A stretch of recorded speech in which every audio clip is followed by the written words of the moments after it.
దేశం నుంచి ఎవరు రాకుండా కాపాడాల్సిన ఆర్మీ ఇప్పుడు మనలో వచ్చి మన ప్రాణాల్ని మన మనుషుల్ని చంపడానికి వినియోగిస్తున్నామంటే అది కొంచెం దౌర్భాగ్య పరిస్థితిగానే మనం అర్థం చేసుకోవాలి. దానికి సొల్యూషన్ లేదు మురళి గారు. ఎందుకంటే విప్లవం విజయవంతం కావాలనే ఒక దీర్ఘకాలిక లక్ష్యంతో 1940s ఆ రోజు నుంచి ఈ రోజు వరకు ఒక 80 ఏళ్ళ ప్రభుత్వాలను మనం తీసుకున్నట్టయితే అన్ని దోపిడీ ప్రభుత్వాలే. మంచి పనులు చేసే పార్టీలు కూడా అవినీతి పరులుగా ముద్రపడ్డారు, ఆస్తులు సంపాదించుకున్నారు. అంటే దీనికి కారణం ఎవరు అనుకోవచ్చు? 1500, 2000, 5000 ఎంత దూరం పోయింది ఓటు అంటే 10,000 ఇచ్చి కూడా ఓటు కొనుక్కున్నారు. నిస్వార్థంతో ఈ సమాజం మారాలని కోరుకుంటున్న వాళ్ళు అడవుల్లో ఉన్న నక్సలైట్లే. ప్రత్యేక తెలంగాణ ఉద్యమంలో నేను లెనిన్ను చూస్తున్నా, లెనిన్ కోసం వెతుకుతున్నాను అని ఆ ఆవేశాన్ని రెచ్చగొట్టడానికి సత్యమూర్తి ఏమో ఫీల్డ్ మీద దిగి మార్చి 28, 1969 వరంగల్ను తగలబెట్టించేశారు. డెవలప్మెంట్ పేరుతో జరిగేది భారతదేశంలో 90% విధ్వంసం. అలా కాకుండా మన సంపదను కాపాడుతూ మన చరిత్రను కాపాడుతూ ఆ ఏరియాలో డెవలప్ చేసే నష్టం ఏంటి? మీరెవరు అసలు అడవి ప్రాంతాల్లో పోయి వాళ్ళ అభివృద్ధి గురించి మాట్లాడడానికి? What right you have? Sir మీరు ఫైనల్గా చెప్పండి, ఛత్తీస్గఢ్లో ఆగాలంటే ఏం చేయాలి? ఛత్తీస్గఢ్లో ఆగాలంటే నక్సలైట్లు పెట్టే ప్రతి డిమాండ్ అమిత్ షా ఒప్పుకోవాలి, మోడీ ఒప్పుకోవాలి. అసాధ్యం కాని పని. దేశ ప్రజల మీద యుద్ధం చేస్తారా అనే గొంతు ఏదైతే వినిపిస్తున్నదో దానికి కౌంటర్గా ఐక్యరాజ్య సమితి దగ్గర దరఖాస్తు పెట్టుకున్నది భారత ప్రభుత్వం. 40 మంది చనిపోయినాయి. బట్ ఒక్కటి గుర్తుపెట్టుకోండి మురళి, కేవలం ఒక 40%, 30% మాత్రమే విప్లవకారులు ఉంటారు. మిగిలిన వాళ్ళంతా కూడా దళం దగ్గరికి సమస్యలు చెప్పుకోవడానికి వచ్చిన ఆదివాసీలు ఉన్నప్పుడు వాళ్ళంతా గుమిగూడిన సమాచారాన్ని డ్రోన్స్ ఇస్తే ఆ డ్రోన్స్కే వెపన్స్ కట్టి ఆ డ్రోన్స్ ద్వారానే ఆపరేషన్ చేయడం వల్ల అంటే అందరు గాయాలతో పడినప్పుడు వీళ్ళు చుట్టుముట్టి వాళ్ళని వెపన్స్ తీసుకొని చంపేసి వాళ్ళకు డ్రెస్సులు తొడిగి లేని తుపాకులను తీసుకొచ్చి అక్కడ పెట్టి ఒక దేశంలో, ప్రజాస్వామ్య దేశంలో సొంత పౌరులను చంపే హక్కు నీకు ఎక్కడిది? ఎంతమంది కావాలి? 4 లక్షల మంది సైనికులు కనుక రెడ్ ఆర్మీగా తయారైతే 12 లక్షల మందిని ఎదుర్కోవడం వీలైంది కదా. ఎందుకంటే వీళ్ళు పొట్టకూటి కోసం పోయిన వాళ్ళు కాదు, వాళ్ళు పొట్టకూటి కోసం ఆయుధాలు పట్టిన వాళ్ళు. ఒక్కొక్కరు 10 మందికి సమానం అవుతారు కదా. Welcome to I dream. Chhattisgarh రాష్ట్రంలో కాల్పులు మూత ఆగిపోవాలంటే ఇకపై అబూజ్మడ్ కానీ లేదా పరిసర ప్రాంత అడవుల్లో కూడా ఎప్పట్లాగే పర్యాటక ప్రాంతంగా వెదసిల్లాలంటే ఏం చేయాలి? ఇటువైపు పోలీసులు కానీ అటువైపు పార్టీ కానీ ఏం చేయాలి? వీళ్ళిద్దరి మధ్య నలిగిపోతున్న ఆదివాసీల అభివృద్ధి కోసం మనం ఎలా ముందుకు వెళ్ళాలి అనే అంశంపై మనతో మాట్లాడడానికి ప్రముఖ విశ్లేషకులు వి ప్రకాష్ గారు ఉన్నారు. వి ప్రకాష్ గారు దాదాపు 50 సంవత్సరాల నుంచి పీపుల్స్ ఫార్ పార్టీతో పాటు అన్ని పార్టీలతో ఆయనకు అనుబంధం ఉంది. ఆయన పార్టీలోకి వెళ్ళి చాలామంది క్లాసుల రాజకీయ తరగతులు చెప్తున్న వ్యక్తి. ఆయనకు అడిగి అసలు ఈ సమస్యకు ఫుల్ స్టాప్ పడుతుందా లేదా, లేదు దీర్ఘకాలంగా సాగుతున్న సాయుధ పోరాటంలో భాగంగా ఇదొక ఎపిసోడ్ అనుకోవాలా అనే విషయాన్ని ప్రకాష్ గారు అంటే తెలుసు. అన్న నమస్తే అండి. నమస్తే మురళి. ఛత్తీస్గఢ్ చూస్తున్నాం, నిన్న 31 మంది చనిపోయారు. అంతమంది పోలీసులు కూడా చనిపోయి ఉండవచ్చు పక్కన పెడితే 31 మంది అమ్మాయికులు అండి. వాళ్ళు అంటే పార్టీలకు వెళ్ళారు, తుపాకి పట్టుకున్నారు అనే విషయం పక్కన పెడితే వాళ్ళు మన దేశ పౌరులే, వాళ్ళకి కుటుంబాలు ఉంటాయి, వాళ్ళకి అమ్మ నాన్న ఉంటారు. అన్యాయంగా చనిపోయిన విషయాన్ని మనకు చాలా బాధ అనిపిస్తుంది. మరి కొంతకాలం తర్వాత దీని రిటాలియేషన్గా పోలీస్ వైపు జరగచ్చు. వాళ్ళు ఉద్యోగరీత్యా లోపలికి వెళ్తారు, వాళ్ళు చనిపోతుంటారు. ఇటీవల సంఘటనలు తీసుకుంటే సిఆర్పిఎఫ్ కానీ బిఎస్ఎఫ్ వాళ్ళు కూడా దాదాపు 17 మంది 18 మంది చనిపోయిన సంఘటనలు కనిపిస్తుంటాయి. ఛత్తీస్గఢ్ రాష్ట్రంలో అంటే ఒకప్పుడు మనకి ఉమ్మడి ఆంధ్రప్రదేశ్లో ఈ సమస్య చాలా తీవ్రంగా ఉండేది. తర్వాత క్రమేపీ పోలీసులు తీసుకున్న చర్యలు కావచ్చు లేదా ప్రభుత్వం తీసుకున్న చర్యలు బట్టి కొంతమేర తగ్గింది. సమస్య మాత్రం ఉంది, లేదు అని మాత్రం చెప్పలేం. అంటే దానికి రకరకాల కారణాలు ఉన్నాయి. ఒకవైపు పోలీసు అంటే పార్టీ తీసుకున్న నిర్ణయం బట్టి ప్రభుత్వం కూడా కిందకు వచ్చింది. ఎక్కడైతే రైతాంగ పోరాటాలు జరుగుతున్నాయో, ఎక్కడైతే భూస్వామ్య వ్యవస్థ ఉందో, ఎక్కడైతే మౌలిక సదుపాయాలు కల్పించాలో, ఈరోజు ప్రభుత్వాలకు గ్రామాలకు వెళ్ళాయంటే దానికి ప్రధానంగా పార్టీ తీసుకున్న నిర్ణయమే. అందులో ఎవరూ కాదు అనలేరు. పార్టీ ఆ విధంగా ప్రజల పక్షాన్ని నిలిచింది కాబట్టి అప్పుడు ప్రభుత్వాలు కింద వరకు వచ్చి ప్రజల బాగోలు కోసం నడుం కట్టాయి. ఇప్పుడు అదే కాన్సెప్ట్ని మనం ఛత్తీస్గఢ్ తీసుకెళ్తే ఈ ఇష్యూని ఇక్కడితో ఆపాలి. ఎందుకంటే ఇటువైపు ప్రాణనష్టం జరగకూడదు, అటువైపు జరగకూడదు. ఇద్దరు కూడా మన దేశ పౌరులే. మనమే పాకిస్తాన్లో లేదు. మనకున్న ఆర్మీ కూడా పక్క దేశం నుంచి ఎవరు రాకుండా కాపాడాల్సిన ఆర్మీ ఇప్పుడు మనలో వచ్చి మన ప్రాణాల్ని మన మనుషుల్ని చంపడానికి వినియోగిస్తున్నామంటే అది కొంచెం దౌర్భాగ్య పరిస్థితిగానే మనం అర్థం చేసుకోవాలి. ఈ సమస్య పరిష్కారం కావాలంటే మనం ఏం చేయాలి? ఛత్తీస్గఢ్ గవర్నమెంట్ ఏం చేయాలి? ఇప్పుడు అటువైపు నుంచి వస్తున్న తెలంగాణ సరిహద్దుల్లో ఏం చేయాలి? లేదు ఛత్తీస్గఢ్తో పాటు జార్ఖండ్ కానీ, ఒడిశా కానీ, ఇప్పుడు ఎక్కడైతే మధ్యప్రదేశ్, ఈ ప్రభావిత ప్రాంతాల రాష్ట్రాలు ఎక్కడ ఉన్నాయి, వాటికి ఒక సొల్యూషన్ ఏం చెప్తారు? దానికి సొల్యూషన్ లేదు మురళి గారు. ఎందుకంటే విప్లవం విజయవంతం కావాలనే ఒక దీర్ఘకాలిక లక్ష్యంతో మావోయిస్టులు పనిచేస్తున్నారు. వాళ్ళని తుడిచిపెట్టడం అనేది జస్ట్ ఇంపాసిబుల్. 100 అమిత్ షాలు వచ్చినా ఇంకా 100 ఏళ్ళు అయినా ఇది ఆగదు. విప్లవం ఆపడం అనేది ఎవరి తరం కాదు, కాదనట్లేదు కాదు. కానీ ఇప్పుడు వాళ్ళు తీసుకున్న వాళ్ళు తీసుకున్న లైన్నే వాళ్ళంటే ప్రభుత్వాలు కూడా ఏమంటున్నాయి, ప్రజలకు ఏం కావాలో విషయాన్ని మీరు రండి, ఆదివాసులకు ఏం కావాలో రండి, చర్చల ద్వారా మన సమస్య పరిష్కరిద్దాం అన్నారు. ఇది ఛత్తీస్గఢ్ గవర్నమెంట్ తీసుకున్న ఒక నిర్ణయం. దీన్ని మనం స్వాగతిద్దామా, లేదు మీరు అన్నట్లుగానే ఇది దీర్ఘకాలంగా జరిగే యుద్ధం అనుకోవాలి? అంటే సౌహృదయంతో ప్రజల పట్ల ప్రేమ ఉండి ఆ మాటలు ప్రకటిస్తే వాటిని స్వాగతించవచ్చు.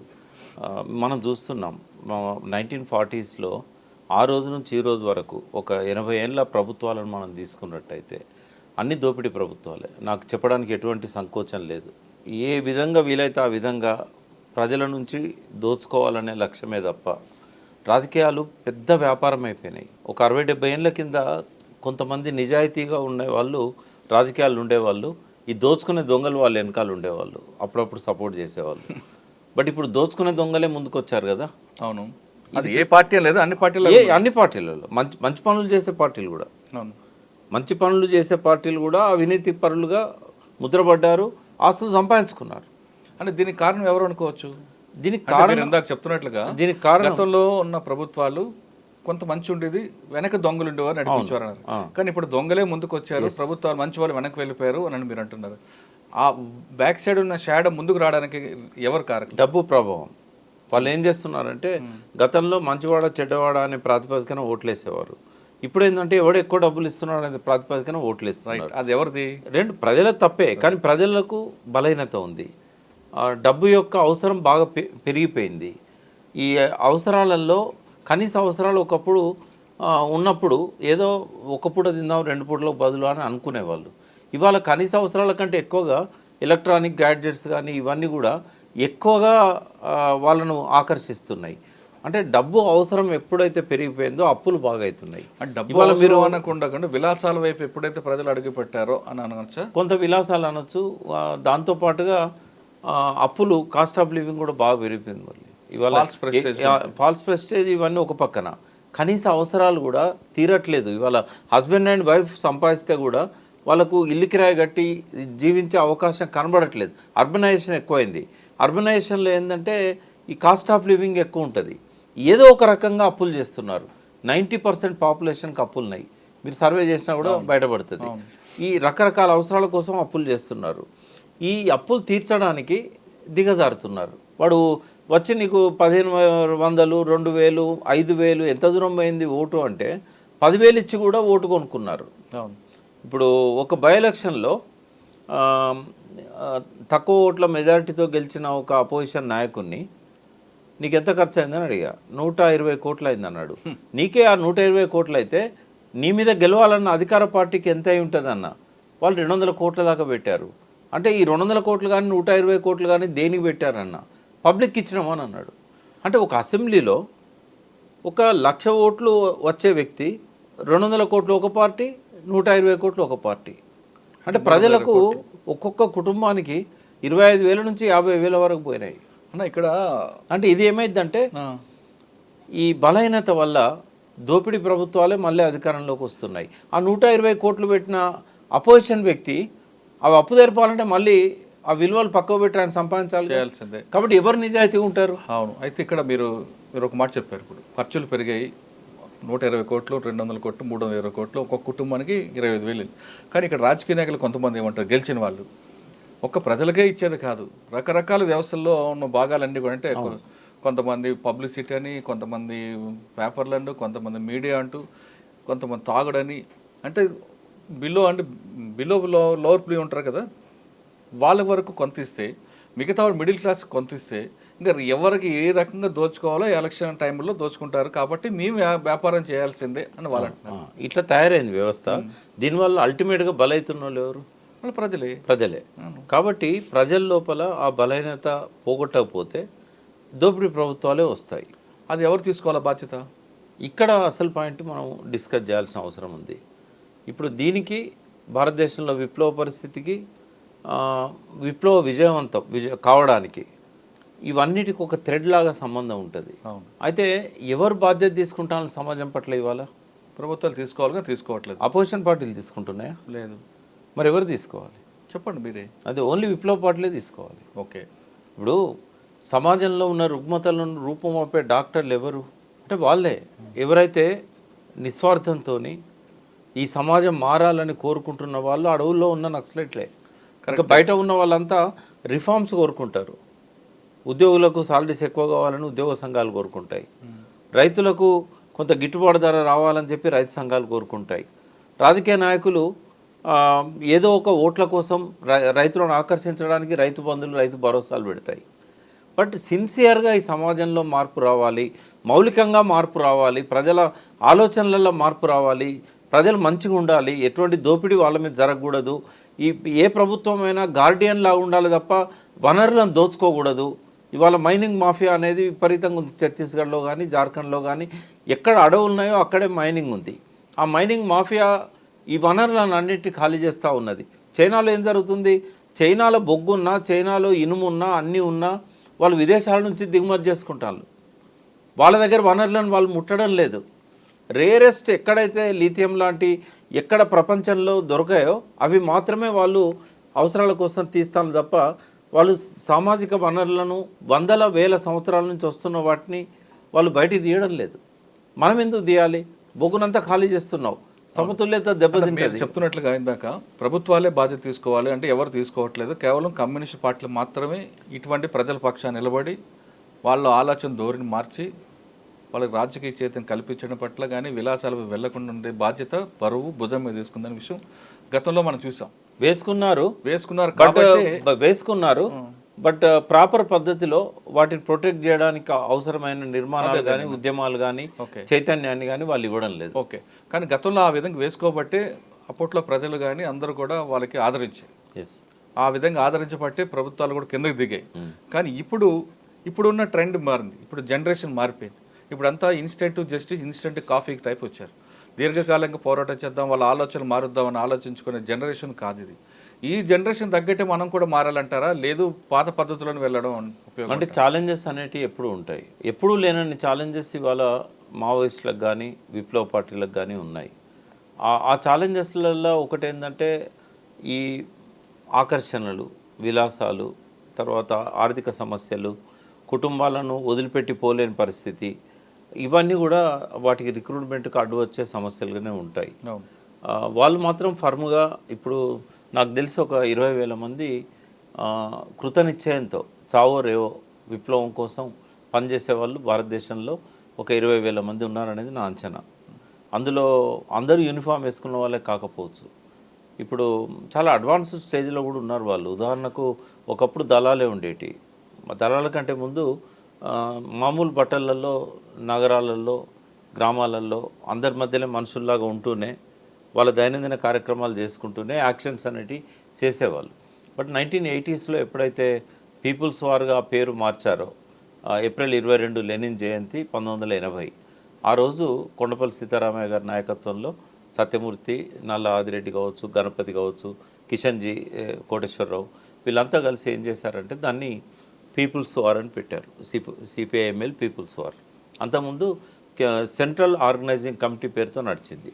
చార్మినార్ 72లో చనిపోయాడు పోలీస్ కస్టడీలో, జూలై 28, 1972. ఆ మధ్యకాలం అంతా కూడా ఈ ఎమర్జెన్సీ 1-2 సంవత్సరాలు తీసేస్తే రాడికల్ స్టూడెంట్స్ యూనియన్ 1974లో స్టార్ట్ అయింది. పోస్ట్ ఎమర్జెన్సీ రైతు కూలీ సంఘం స్టార్ట్ అయింది. ఈ పౌర హక్కుల సంఘం అనేది 73లో స్టార్ట్ అయింది. అప్పుడు అందరు కలిసే ఉన్నారు. ఎమర్జెన్సీ కంటే కొంచెం ముందు విడిపోయారు. రాడికల్ స్టూడెంట్స్ యూనియన్ 2 భాగాలు పీడిఎస్యూగా రాడికల్ స్టూడెంట్స్ యూనియన్గా అయింది. అంతకుముందు పీడిఎస్ పేరు మీద ఉండేది. ఇవన్నీ ఫ్రంటల్ ఆర్గనైజేషన్స్. వీటి ద్వారానే రిక్రూట్మెంట్ జరిగింది. పోస్ట్ ఎమర్జెన్సీ చీలిపోయినాయి ఇవన్నీ. ఓకే. అయితే ఇది ఇప్పుడున్న దానికి నేపథ్యం. First CPM చీలింది 67లో. చీలినప్పుడు అందులో ఉంటూనే డార్జిలింగ్లో నక్సల్బరీ అనే ఒక చిన్న గ్రామంలో, సిలిగురి డిస్ట్రిక్ట్ అది, డార్జిలింగ్ ఏరియా, వెస్ట్ బెంగాల్. అక్కడ కాను సన్యాలను పక్కకు పెట్టుకొని, కాను సన్యాల్ అండ్ ఇతను చారు మజుందార్ ఒక్కటి రెండు గ్రామాలను ఫస్ట్ కేంద్రంగా చేసుకొని భూస్వాములను చంపి ఆ భూమి తీసుకొని పేదలకు పంచాలి, మనం అండర్ గ్రౌండ్కి వెళ్ళిపోవాలనే ఆలోచనలు అక్కడ స్టార్ట్ అయినాయి. అందుకే ఆ వైలెంట్ యాక్టివిటీని నక్సలైట్ యాక్టివిటీగా పేరు పెట్టారు. కొత్త పదం డిక్షనరీలోకి వచ్చింది నక్సలైట్ అనేది. అంటే నక్సల్బరీలో ఏ ఆలోచన విధానంతోనైతే వాళ్ళు విప్లవం రావాలని ఆలోచించారో వాళ్ళందరినీ నక్సలైట్స్ అని చెప్పడం జరిగింది. కాను సన్యాలు ఇంకా కొంతమంది అప్పుడు వాళ్ళతో పాటు ఉండేవాళ్ళు. బట్ చాలా తొందరగానే ఒక 4 ఏళ్ల కాలంలోనే దాన్ని అణిచివేసింది ప్రభుత్వం. చారు మజుందార్ని చంపేసింది, కాను సన్యాలను జైల్లో పెట్టింది, ఇంకా ఆయనతో ఉన్న అందరినీ కూడా జైల్లో పెట్టింది. సిపిఎంలో వచ్చిన చీలిక ఒక్క చారు మజుందార్కే పరిమితం కాలేదు, దేశవ్యాప్తంగా వచ్చింది.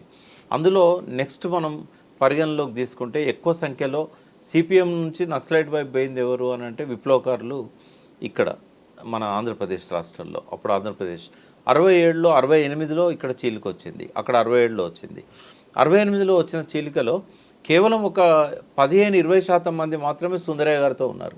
మిగతా అందరూ కూడా చంద్రపుల్లారెడ్డి, అప్పుడు తరిమెల నాగిరెడ్డి, దేవులపల్లి వెంకటేశ్వరరావు, కొల్లా వెంకయ్య, చౌదరి తేజేశ్వరరావు, పైలా వాసుదేవరావు, వీళ్ళందరూ కూడా సిపిఎంను వదిలిపెట్టి దాదాపు 1-2 డిస్ట్రిక్ట్ కమిటీలు తప్ప ఆంధ్రప్రదేశ్లో ఉన్న 17-18 డిస్ట్రిక్ట్ కమిటీస్ వెళ్ళిపోయినాయి. కమిటీలే. మిగతా జిల్లాలో ఉన్న కమిటీలో కూడా మెజారిటీ మెంబర్స్ వెళ్ళిపోయారు. సిపిఎం అనేది మార్జినలైజ్ అయింది, చిన్నగా పడిపోయింది. 63లో చీలినప్పుడు సిపిఐ ఎట్లుందో అది అట్లాగే ఉండిపోయింది. సిపిఐ నుంచి ఎవరు నక్సలైట్లలో పోలే. సిపిఎం చీలిన తర్వాత 80% పైన ఆ క్యాడర్ అంతా నాయకులతో సహా విప్లవకారులుగా వాళ్ళు ఏం ఆశించారంటే చారు మజుందార్తో కలిసి ఒక ఆల్ ఇండియా విప్లవకారులది ఒక సమాఖ్య పెడదామని చెప్పి వాళ్ళు ఆల్ ఇండియా లెవెల్లో చర్చలు చేశారు. ఎవరితో? చారు మజుందార్తో. బట్ ఒక్క మీటింగ్తోని దేవులపల్లి వెంకటేశ్వరరావు గారికి, తరిమెల నాగిరెడ్డి, చంద్రపుల్లారెడ్డికి అర్థమైంది ఏంటంటే ఈయనది బాగా దుందుడుకుతనం ఉన్నది, చాలా అతివాదం ఇది, ఇతనితో పోతే విప్లవం రాదని చెప్పేసి ఒకసారి పోయి తెగతింపులు చేసుకున్నారు వాళ్ళు. చెప్తున్నారు నక్సల్బరీ స్టార్ట్ అయిన ఉద్యమం. తర్వాత 1969లో శ్రీకాకుళం రైతాంగ పోరాటం రావడానికి ప్రధాన కారణం ఏంటంటే అక్కడ సమస్యలు. అయితే పైలా వాసుదేవరావు గారు ఒక టీచర్గా ఆ అడవిలోకి ఎంటర్ అయ్యారు. గిరిజనులతో పనిచేస్తూ అక్కడ ఏంటంటే వాళ్ళకు గడ్డాలు గీసుకోవడం తెలియదు, క్షౌరాలు చేసుకోవడం తెలియదు, రోజు స్నానం చేయడం కూడా చేయకపోయేవాళ్ళు వాళ్ళు. అయితే అటువంటి వాళ్లకు సంస్కారాన్ని నేర్పుతూనే, అంటే మన నాగరిక సమాజంలో ఏదైతే మన అలవాట్లు ఉన్నాయో అవి చేసి ఆయన స్వయంగా మంగళ కత్తి బట్టి ఆయన వాళ్ళకు క్షౌరాలు ఎట్లా చేసుకోవాలో నేర్పించాడు. వాళ్ళ మీద విపరీతమైన వడ్డీ వ్యాపారుల దోపిడీ ఉండేది, ఫారెస్ట్ వాళ్ళ దోపిడీ ఉండేది, వాటన్నిటికీ చెక్ పెట్టించాడు. ఒక స్టేజ్లో ఆయన మీద పోలీసుల నిఘా పెరిగిన తర్వాత ఇంకా స్కూల్ టీచర్గా వదిలిపెట్టేసి కంప్లీట్గా అడవిలో వాళ్ళతో పాటే ఉంటూ అంతర్గతంగా ఉంటాడు. ఆ సమయంలోనే ఆయనకు సుబ్బారావు పానిగ్రాయి, చౌదరి తేజేశ్వరరావు, తర్వాత అప్పుడున్న ఆదిభట్ల కృష్ణమూర్తి, పంచాది నిర్మల, వీళ్ళందరూ ఆయనకు తోడయ్యారు. తోడైన తర్వాత నేను అప్పటి నుంచి గమనిస్తున్నా రాజకీయాలు. అప్పుడు నా వయసు 11 ఏళ్ళు. బట్ నేను ములుగు కాబట్టి ములుగులో నక్సలిజం అనేది ఎంటర్ అయింది 69లో. అప్పుడు తెలంగాణ ఉద్యమంలో నేను యాక్టివ్ ఉన్నా, హై స్కూల్ చదువుతున్నా అక్కడ 8th క్లాస్. అయితే ఆ టైంలోనే అక్కడ జరుగుతున్న వార్తలన్నీ కూడా పత్రికల్లో వచ్చేటి, రేడియోలలో చెప్పేవాళ్ళు. అట్లా నేను అప్పటి నుంచి వాటి మీద దృష్టి పెట్టాను. అది కేవలం ఒక 1.5 ఇయర్లోనే అణిచివేయబడ్డది. అయితే ఆ సమయంలోనే చారు మజుందార్ క్యాచ్ చేశాడు వాళ్ళని. ఇక్కడ ఎప్పుడైతే తరిమెల నాగిరెడ్డి, చంద్రపుల్లారెడ్డి, దేవులపల్లి ఆయన తిరస్కరించారో, ఆయన ఇక్కడ తన స్థావరం కోసం ఫస్ట్ ఎన్నుకున్నది శ్రీకాకుళం. అక్కడ నుంచి దగ్గరే కదా, వెస్ట్ బెంగాల్ నుంచి శ్రీకాకుళం దగ్గర, ఒరిస్సా మీద. అక్కడ వచ్చేసి వాళ్ళ క్లాసులు తీసుకొని ఈ కమిటీ మొత్తాన్ని తనతో పెట్టుకున్నాడు. ఒక్కరిద్దరు తప్ప, ఆ చౌదరి తేజేశ్వరరావు ఆయన ఒక్కడే ఇటువైపు వచ్చాడు, మిగిలిన వాళ్ళందరూ కూడా చారు మజుందార్తో ఉన్నారు. తర్వాత ఏం చేశారు, వరంగల్లో ఆయన కొంత ఊతం ఇచ్చింది ఎవరు అంటే సెంట్ గ్యాబ్రియల్లో టీచర్స్గా పనిచేస్తున్న కొడపల్లి సీతారామయ్య అండ్ సత్యమూర్తి. సీతారామయ్య బ్యాక్గ్రౌండ్ ఏంటంటే కృష్ణా జిల్లా అధ్యక్షునిగా, కమ్యూనిస్ట్ పార్టీ ప్రెసిడెంట్గా ఆయన ఉన్న రోజుల్లో తెలంగాణ సాయుధ పోరాటంలో అమరుడైన ఒక విప్లవ నాయకుని భార్యతోని తన అక్రమ సంబంధం పెట్టుకున్నాడని చెప్పి అది క్షమాపణలు చెప్పాలని ఆయనను ఆదేశించింది పార్టీ. దేవులపల్లి వెంకటేశ్వరరావు గారి నాయకత్వంలో క్రమశిక్షణ కమిటీ ఆయన మీద ఈ ఆరోపణ వచ్చింది, మీరు దీనికి ఏం సంజాయిషి ఇచ్చుకుంటారు అని చెప్పి అడిగితే ఆమెను పెళ్లి చేసేసుకున్నాడు ఏకంగా. అయితే అప్పుడు రూల్ ప్రకారం విడాకులు లేకుండా పెళ్లి చేసుకోవద్దు, లేదా భార్యను ఒప్పించి చేసుకోవాలి. ఏం లేకుండా అమరుడైన విప్లవకారుని భార్యను తను ఆమెతో సహజీవనం మొదలుపెట్టాడు. దాంతో ఆయనను పార్టీ బహిష్కరించిన తర్వాత ఆయన మనసులోంచి పోలేదు భావాలు, ఎందుకంటే ఆయన హార్డ్ కోర్ కమ్యూనిస్టు. అయితే పార్టీ క్రమశిక్షణ చర్య తీసుకున్నది, కానీ ఆయన మనసు అంతా కూడా ఇంకా ఇటువైపే ఉంది. అయితే ఆయన ఇంకా బతుకు తెరువు కోసం జన్నారంకి షిఫ్ట్ అయ్యాడు, ఆ లక్సెట్పేట పక్కన. అక్కడ కూడా వాళ్ళ తల్లిని చంపేసిండ్రు భూస్వాములు, ఏ కారణమో తెలియదు దాని మీద. ఆయన ఇక్కడ టీచర్గా వరంగల్ షిఫ్ట్ అయ్యాడు. వరంగల్ షిఫ్ట్ అయిన తర్వాత సత్యమూర్తి ఆయన కలిసి పనిచేస్తున్న రోజుల్లో అప్పటికి 2 సార్లు అప్లికేషన్ పెట్టుకున్నాడు ఆయన. ఒకటి సిపిఐ చీలిన తర్వాత సిపిఎంకు అప్లికేషన్ పెట్టుకున్నాడు, నన్ను మళ్ళీ పార్టీలోకి తీసుకోండి, నేను పనిచేయడానికి ఫుల్ టైమర్ సిద్ధంగా ఉన్నాను. అక్కడ కూడా దేవులపల్లి వెంకటేశ్వరరావే క్రమశిక్షణ కమిటీ చైర్మన్. ఆయనను బహిష్కరించింది కూడా 53లో సిపిఐకి ఆయనే ఉండే. ఈయన అదే ప్రశ్నలు మళ్ళీ లేవనెత్తిండు, నువ్వు జరిగింది తప్పని చెప్పి నువ్వు పార్టీ క్షమాపణలు చెప్పాలి అని చెప్పి అన్న తర్వాత దాన్ని కొండపల్లి ఒప్పుకోలేదు. మళ్ళీ చీలిన తర్వాత దేవులపల్లి తరిమల నాగిరెడ్డి మళ్ళీ చీలారు కదా, ఇంకా వీళ్ళతో లాభం లేదు, నేను వీళ్ళతో కలిసి ఉండలేను అని ఆయన నేరుగా చారుమందరితో సంబంధం పెట్టుకున్న తర్వాత 69లో తెలంగాణ ఉద్యమం బాగా ఊపందుకున్నప్పుడు కొండపల్లి సత్యమూర్తి గారు తెలివిగా ఏం చేశారంటే, కొండపల్లి ఆయనను సత్యమూర్తి గారు ఇద్దరు కలిసి ఏం చేశారు, వీళ్ళిద్దరు ఒకటే స్కూల్లో టీచర్లు. ఈ తెలంగాణ ఉద్యమంలో మనం లెనిన్ను చూడాలి, తెలంగాణ ఉద్యమంలో వస్తున్న వీరోచిత యువత ఎవరైతే ఉన్నారో వాళ్ళను రిక్రూట్మెంట్ కోసం మనం డైవర్ట్ చేసుకోవాలి. కాబట్టి దీన్ని మనం సమర్థిద్దామని చెప్పి మిగతా విప్లవ పార్టీలు అన్నీ కూడా ప్రత్యేక తెలంగాణ ఉద్యమాన్ని వ్యతిరేకించినాయి, జాతుల సమస్యను ముందు పెట్టినాయి.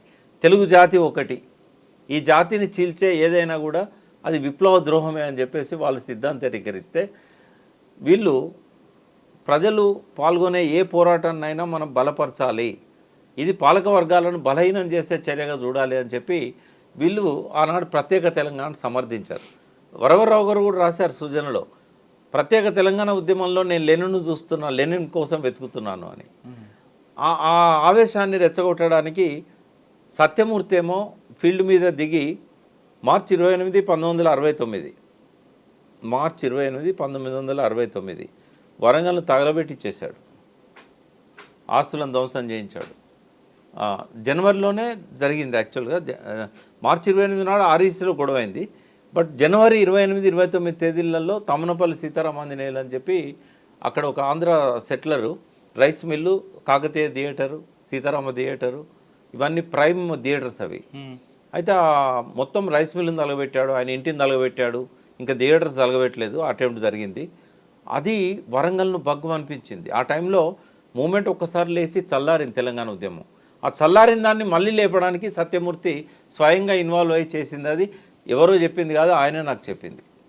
అని ఇంత చరిత్ర గల ఉద్యమంలో మనము వాళ్ళు చూసింది ఏంటిది అంటే, రిక్రూట్మెంట్కి అవకాశాలు ఎక్కడెక్కడ ఉన్నాయి. సో మొత్తానికి సత్యమూర్తి కానీ సీతారామయ్య కానీ సక్సెస్ఫుల్గా చిరంజీవి గారిని బయటికి తీసుకురాగలిగారు తెలంగాణ ఉద్యమం నుంచి, గణపతి గారిని బయటికి తీసుకురాగలిగారు, నల్ల ఆదిరెడ్డిని తీసుకురాగలిగారు, మల్లుదిలో కోటేశ్వరరావును ఆయన తమ్ముడు వేణుగోపాల్ను తీసుకురాగలిగారు.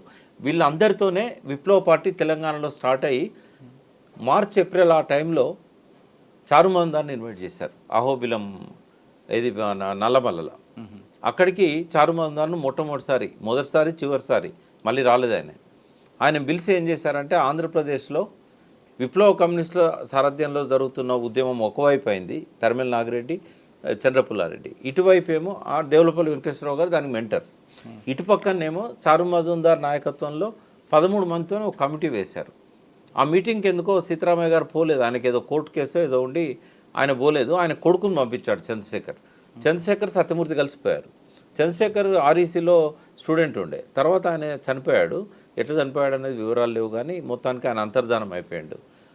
చనిపోయాడని డిక్లేర్ చేశారు సీతారామయ్య గారు ఉన్నప్పుడే, ఎర్లీ డేస్లోనే.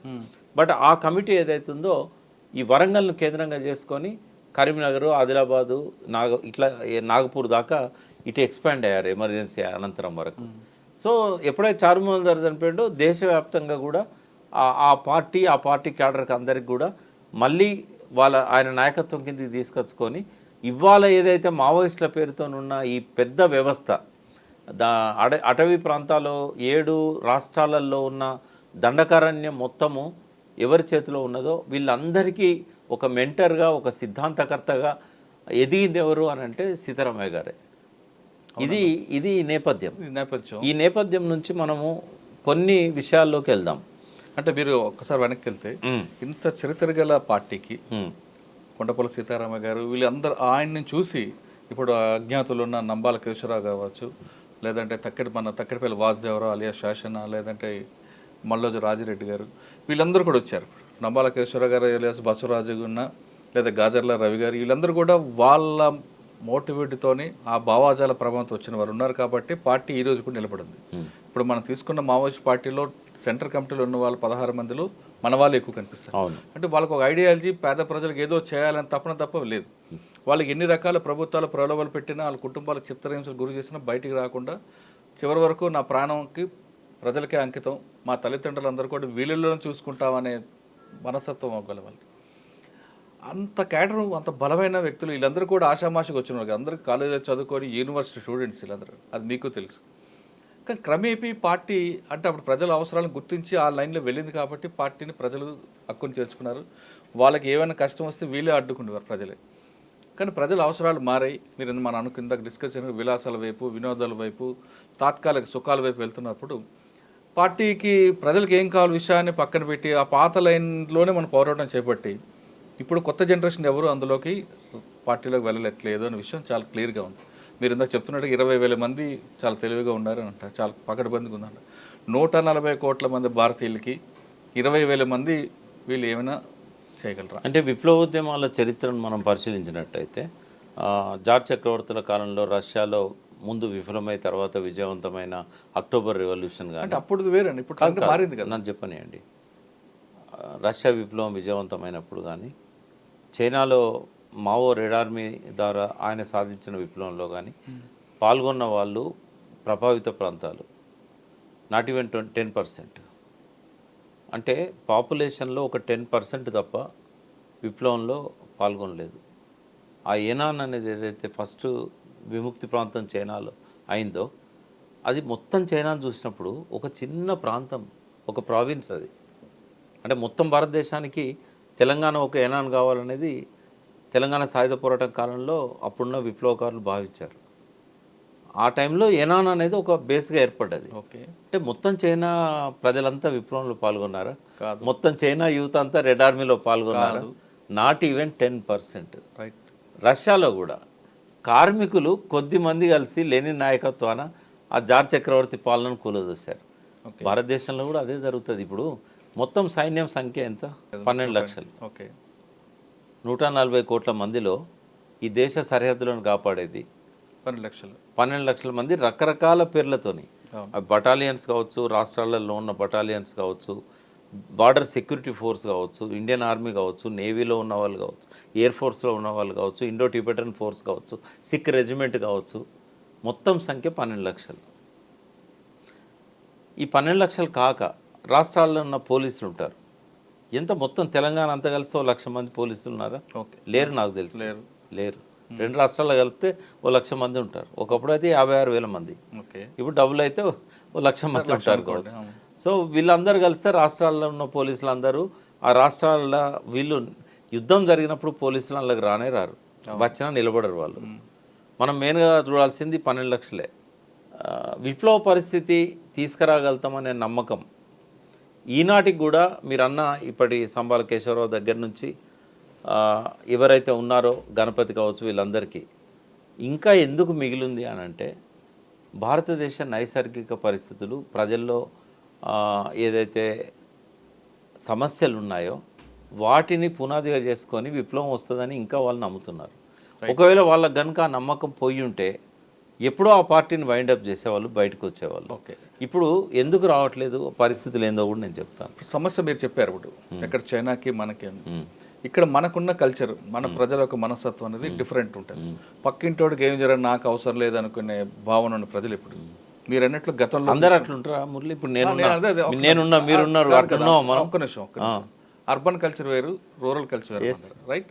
మన దగ్గర నిర్భయ అనే కేసు జరిగింది. బస్సులో ఒక అమ్మాయి, దేశం అంతా మొత్తం అట్టడిగిపోయింది, కేవలం ఢిల్లీలో మాత్రం చూసిన తర్వాత. అంటే అటువంటి సంఘటనలు ప్రతి గ్రామంలో జరుగుతుంటాయి, కానీ ఎందుకు బయటకు రావు అంటే మనకెందుకు? ఢిల్లీ పబ్లిక్కి ఇక్కడ పబ్లిక్కి తేడా ఏంటి?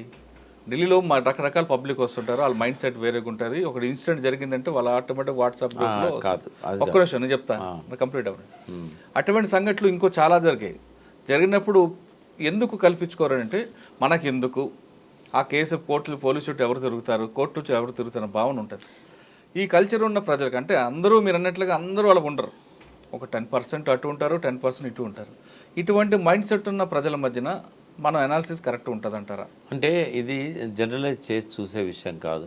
ఒకటి మైండ్ సైకాలజీ ఎట్లుంటుంది మనుషులది అనేది చెప్తాను నేను. ఒక ఘోరమైన ఇన్సిడెంట్ జరిగినప్పుడు బాధ అనిపిస్తుంది, మన కుటుంబంలోనే ఎవరికో ఒకరికి ఇట్లా జరిగిందని అనిపిస్తుంది. అనిపించినప్పుడు ఆ అసహనాన్ని, ఆ అసంతృప్తిని, ఆ బాధను ఛానలైజ్ చేసే వాళ్ళు ఉన్నప్పుడు వీళ్ళు బయటకు వస్తారు. ఛానలైజ్ చేయగలిగారు సోషల్ మీడియా వచ్చిన తర్వాత. ఎందుకంటే రమ్మంటున్నారు, మనము ఇంత ఘోరంగా జరిగిందని మనమే బాధపడుతున్నాము, ఒక అడుగు పోతే తప్పేమున్నది, ఇటువంటి ఆగుతాయేమో, మనం చేసేది ఏముంది, పోయి కొవ్వొత్తి పట్టుకోవడమే కదా. అంటే ఇగ్నైట్ చేసే వ్యక్తి ఉంటే అసహనాన్ని అంతా కూడా ఒక బంతిపూలు ఒక సూది దారం పట్టుకొని ఎవరైనా వచ్చినట్టయితే ఎట్లయితే అన్నీ ఒక దండలాగా పేరుతాయో అట్లాంటి శక్తులు కావాలి. అది పీపుల్స్ వారి వైఫల్యము. అటువంటి పరిస్థితి ఉత్పన్నమైనప్పుడు అక్కడ వాళ్ళు లేరు, అక్కడ వాళ్ళు ఉండాలి. వాళ్ళు మీరు ఇందాక అన్నట్లుగా సమస్య ఎక్కడొచ్చింది గతంలో చెప్పారు మీరు. వరంగల్ వచ్చినప్పుడు, ఉద్యమం వచ్చినప్పుడు ఇందులో తీసుకురావాలి, ఇందులో లెనిన్ చూడాలని ఏ భావన వచ్చిందో అంటే అక్కడ ఉన్న సమస్య అప్పుడు అది. ఇప్పుడు సమస్యలు మారాయి దేశంలో, రకరకాల సమస్యలు. మురళి నేను ఒక మాట అంట, ఒక్క నిమిషం. మొన్న ఏ నాయకత్వం లేకుండా నిరుద్యోగులంతా రోడ్ల మీదకి వచ్చి ఆందోళన చేశారు కదా. చేశారు. వాళ్ళు ఉన్నదా పీపుల్స్ వారు? లేరు, అగ్నివీర్ చేశారు. ఉండుంటే ఎంతమంది రిక్రూట్మెంట్లో వెళ్ళిపోయేవాళ్ళు. అవును, ఇప్పుడు మీకు అగ్నివీర్ వచ్చింది సికింద్రాబాద్లో, దానికి ఉన్న ఎవరు లీడ్ చేశారు? ఎవరు చేయలేదు. ఆ కడుపు మండితే ఆటోమేటిక్గా అదే వస్తుంది. అంటే కనీసము ప్రజల్లో వస్తున్న స్పాంటేనియస్ మూమెంట్స్ను కూడా తమ వైపు తిప్పుకోవడానికి మాస్ ఆర్గనైజేషన్స్ లేవు, వాళ్ళకి ఉన్నాయి, బ్యాన్ చేశారు. బ్యాన్ చేయడానికి కూడా వాళ్ళే కారణం. ఎందుకంటే మాంసం తినేవాడు బొక్కలు మెడలో వేసుకున్నట్టు తెలంగాణ ఉద్యమంలోకి జనసభ పేరుతో వచ్చినప్పుడు నేను మహాసభ పేరుతో నేనే పెట్టాను. వీరన్న గారు వెనకాల నుంచి సహకరించారు. ఆయన నక్సలైట్ లీడరే.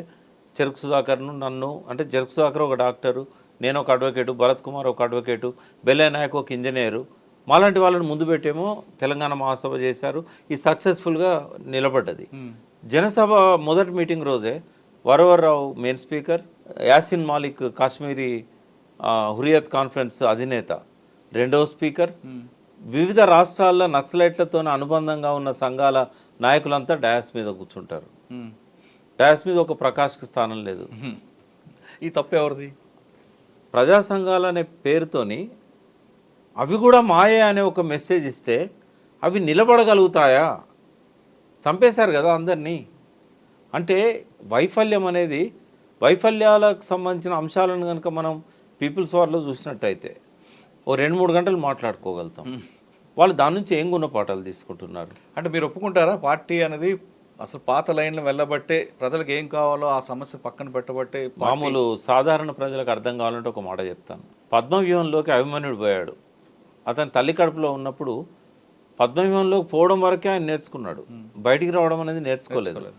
కొండపల్లి సీతారామయ్య గారు బతికున్నంత వరకు వీళ్ళంతా కూడా ఒక పద్ధతి ప్రకారంగా పోయారు. ఆ తర్వాత అందరూ అభిమన్యులుగానే మిగిలిపోయారు.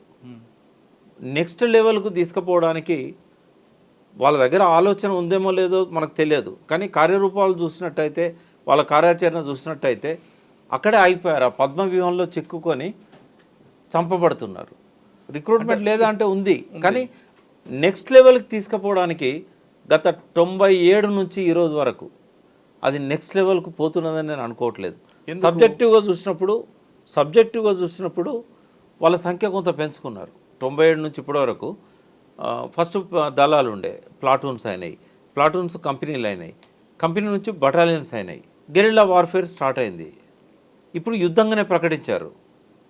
కానీ నెక్స్ట్ లెవెల్ తీసుకుపోవడానికి కావాల్సిన అవకాశాలను వాళ్ళు ఉపయోగించుకోవట్లేదు. ఎందుకు ఆ లీడర్షిప్ లేదనుకుంటారా, లేదా వాళ్ళకున్న సిద్ధాంతం ఇదే కరెక్ట్ అని భావిస్తున్నారు అనుకుంటారా? వెలుగుతున్న సూర్యుడిని మబ్బు మూయను, మనిషి కోపం మన సూర్యుడిని కోపం మూయను అని ఒక పాట ఉంది వెనకట. ఈ యుద్ధంలో ఏమైందంటే చంపుకోవడం అనేది సహజం. వాళ్ళు 30 మంది చనిపోయినా 50 మంది చనిపోయినా నీకు నాకు బాధ అనిపిస్తుంది తప్ప ఆ నక్సలైట్ నాయకత్వానికి ఇది చాలా సహజమైన అంశంగా వాళ్ళు తీసుకుంటారు. బట్ అక్కడ ఏమైందంటే ప్రతీకార దాడులు అనేటివి డామినేట్ చేస్తాయి. వాళ్ళని వాళ్ళు రక్షించుకోవడము, ప్రతీకార దాడులు ఇక్కడనే వాళ్ళు ఆగిపోతున్నారు. ఆ అటవీ ప్రాంతాలలో కొంత రిక్రూట్మెంట్ జరుగుతూ ఉంది. ఇవాళ 20,000 మంది ఉంటే నేను చెప్పగలుగుతా 70 నుంచి 80% ఆదివాసీలే.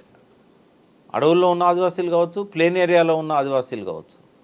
బట్ ఖచ్చితంగా మీరు పోలీస్ డిపార్ట్మెంట్ని ఎంక్వైరీ చేయండి, 70-80% ఇవాళ తుపాకీ పట్టుకున్న వాళ్ళు కానీ, వాళ్ళకు నమ్మకంగా ప్రజల్లో ఫుల్ టైమర్స్గా పనిచేస్తున్న వాళ్ళు కానీ ఖచ్చితంగా ఆదివాసీలే ఉంటారు.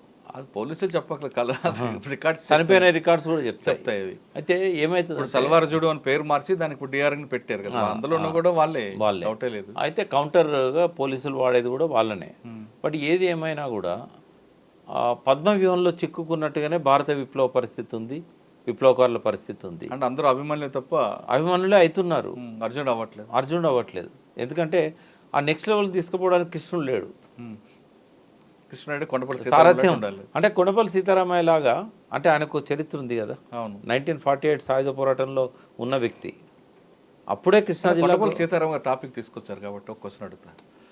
యాక్చువల్గా గతంలో తీసుకుంటే పీపుల్స్ వార్ పార్టీ తుపాకులు పట్టుకొని పోలీస్ వైపు దాడులు చేయకూడదు అనేది ఒకటి సిద్ధాంతం ఉండేది. అంటే మా చిన్నతనాల్లో మీరు చెప్పిన చౌదరి తేజేశ్వర గారు వాళ్ళకి క్లాసులకు వెళ్ళినప్పుడు శ్రీకాకుళంలో విన్నాం. కానీ పెంబర్తి సమావేశం తర్వాత, వరంగల్ పెంబర్తి సమావేశం తర్వాత సమావేశాలు పాల్గొన్న కొండపల్లి సీతారాం గారి ఆదేశాల మేరకే పోలీసులపై దాడులు చేయాలి, ప్రతీకార దాడులు చేయాలి అనేది ఒక నిర్ణయం తీసుకున్నారనేది చరిత్ర చెప్తుంది. వాస్తవం అంటారు? అది వాస్తవమే, అది కూడా తప్పే. అది వాస్తవం అంటే తప్ప? అది వాస్తవం జరిగింది, బాగా తప్పుడు నిర్ణయం అంటుంది. అచ్చా, సమావేశం జరగడం వాస్తవం. సమావేశం అక్కడ జరిగిందా అనేది గుర్తులేదు నాకు. బట్ ఆ విషయాలని తెలుసు.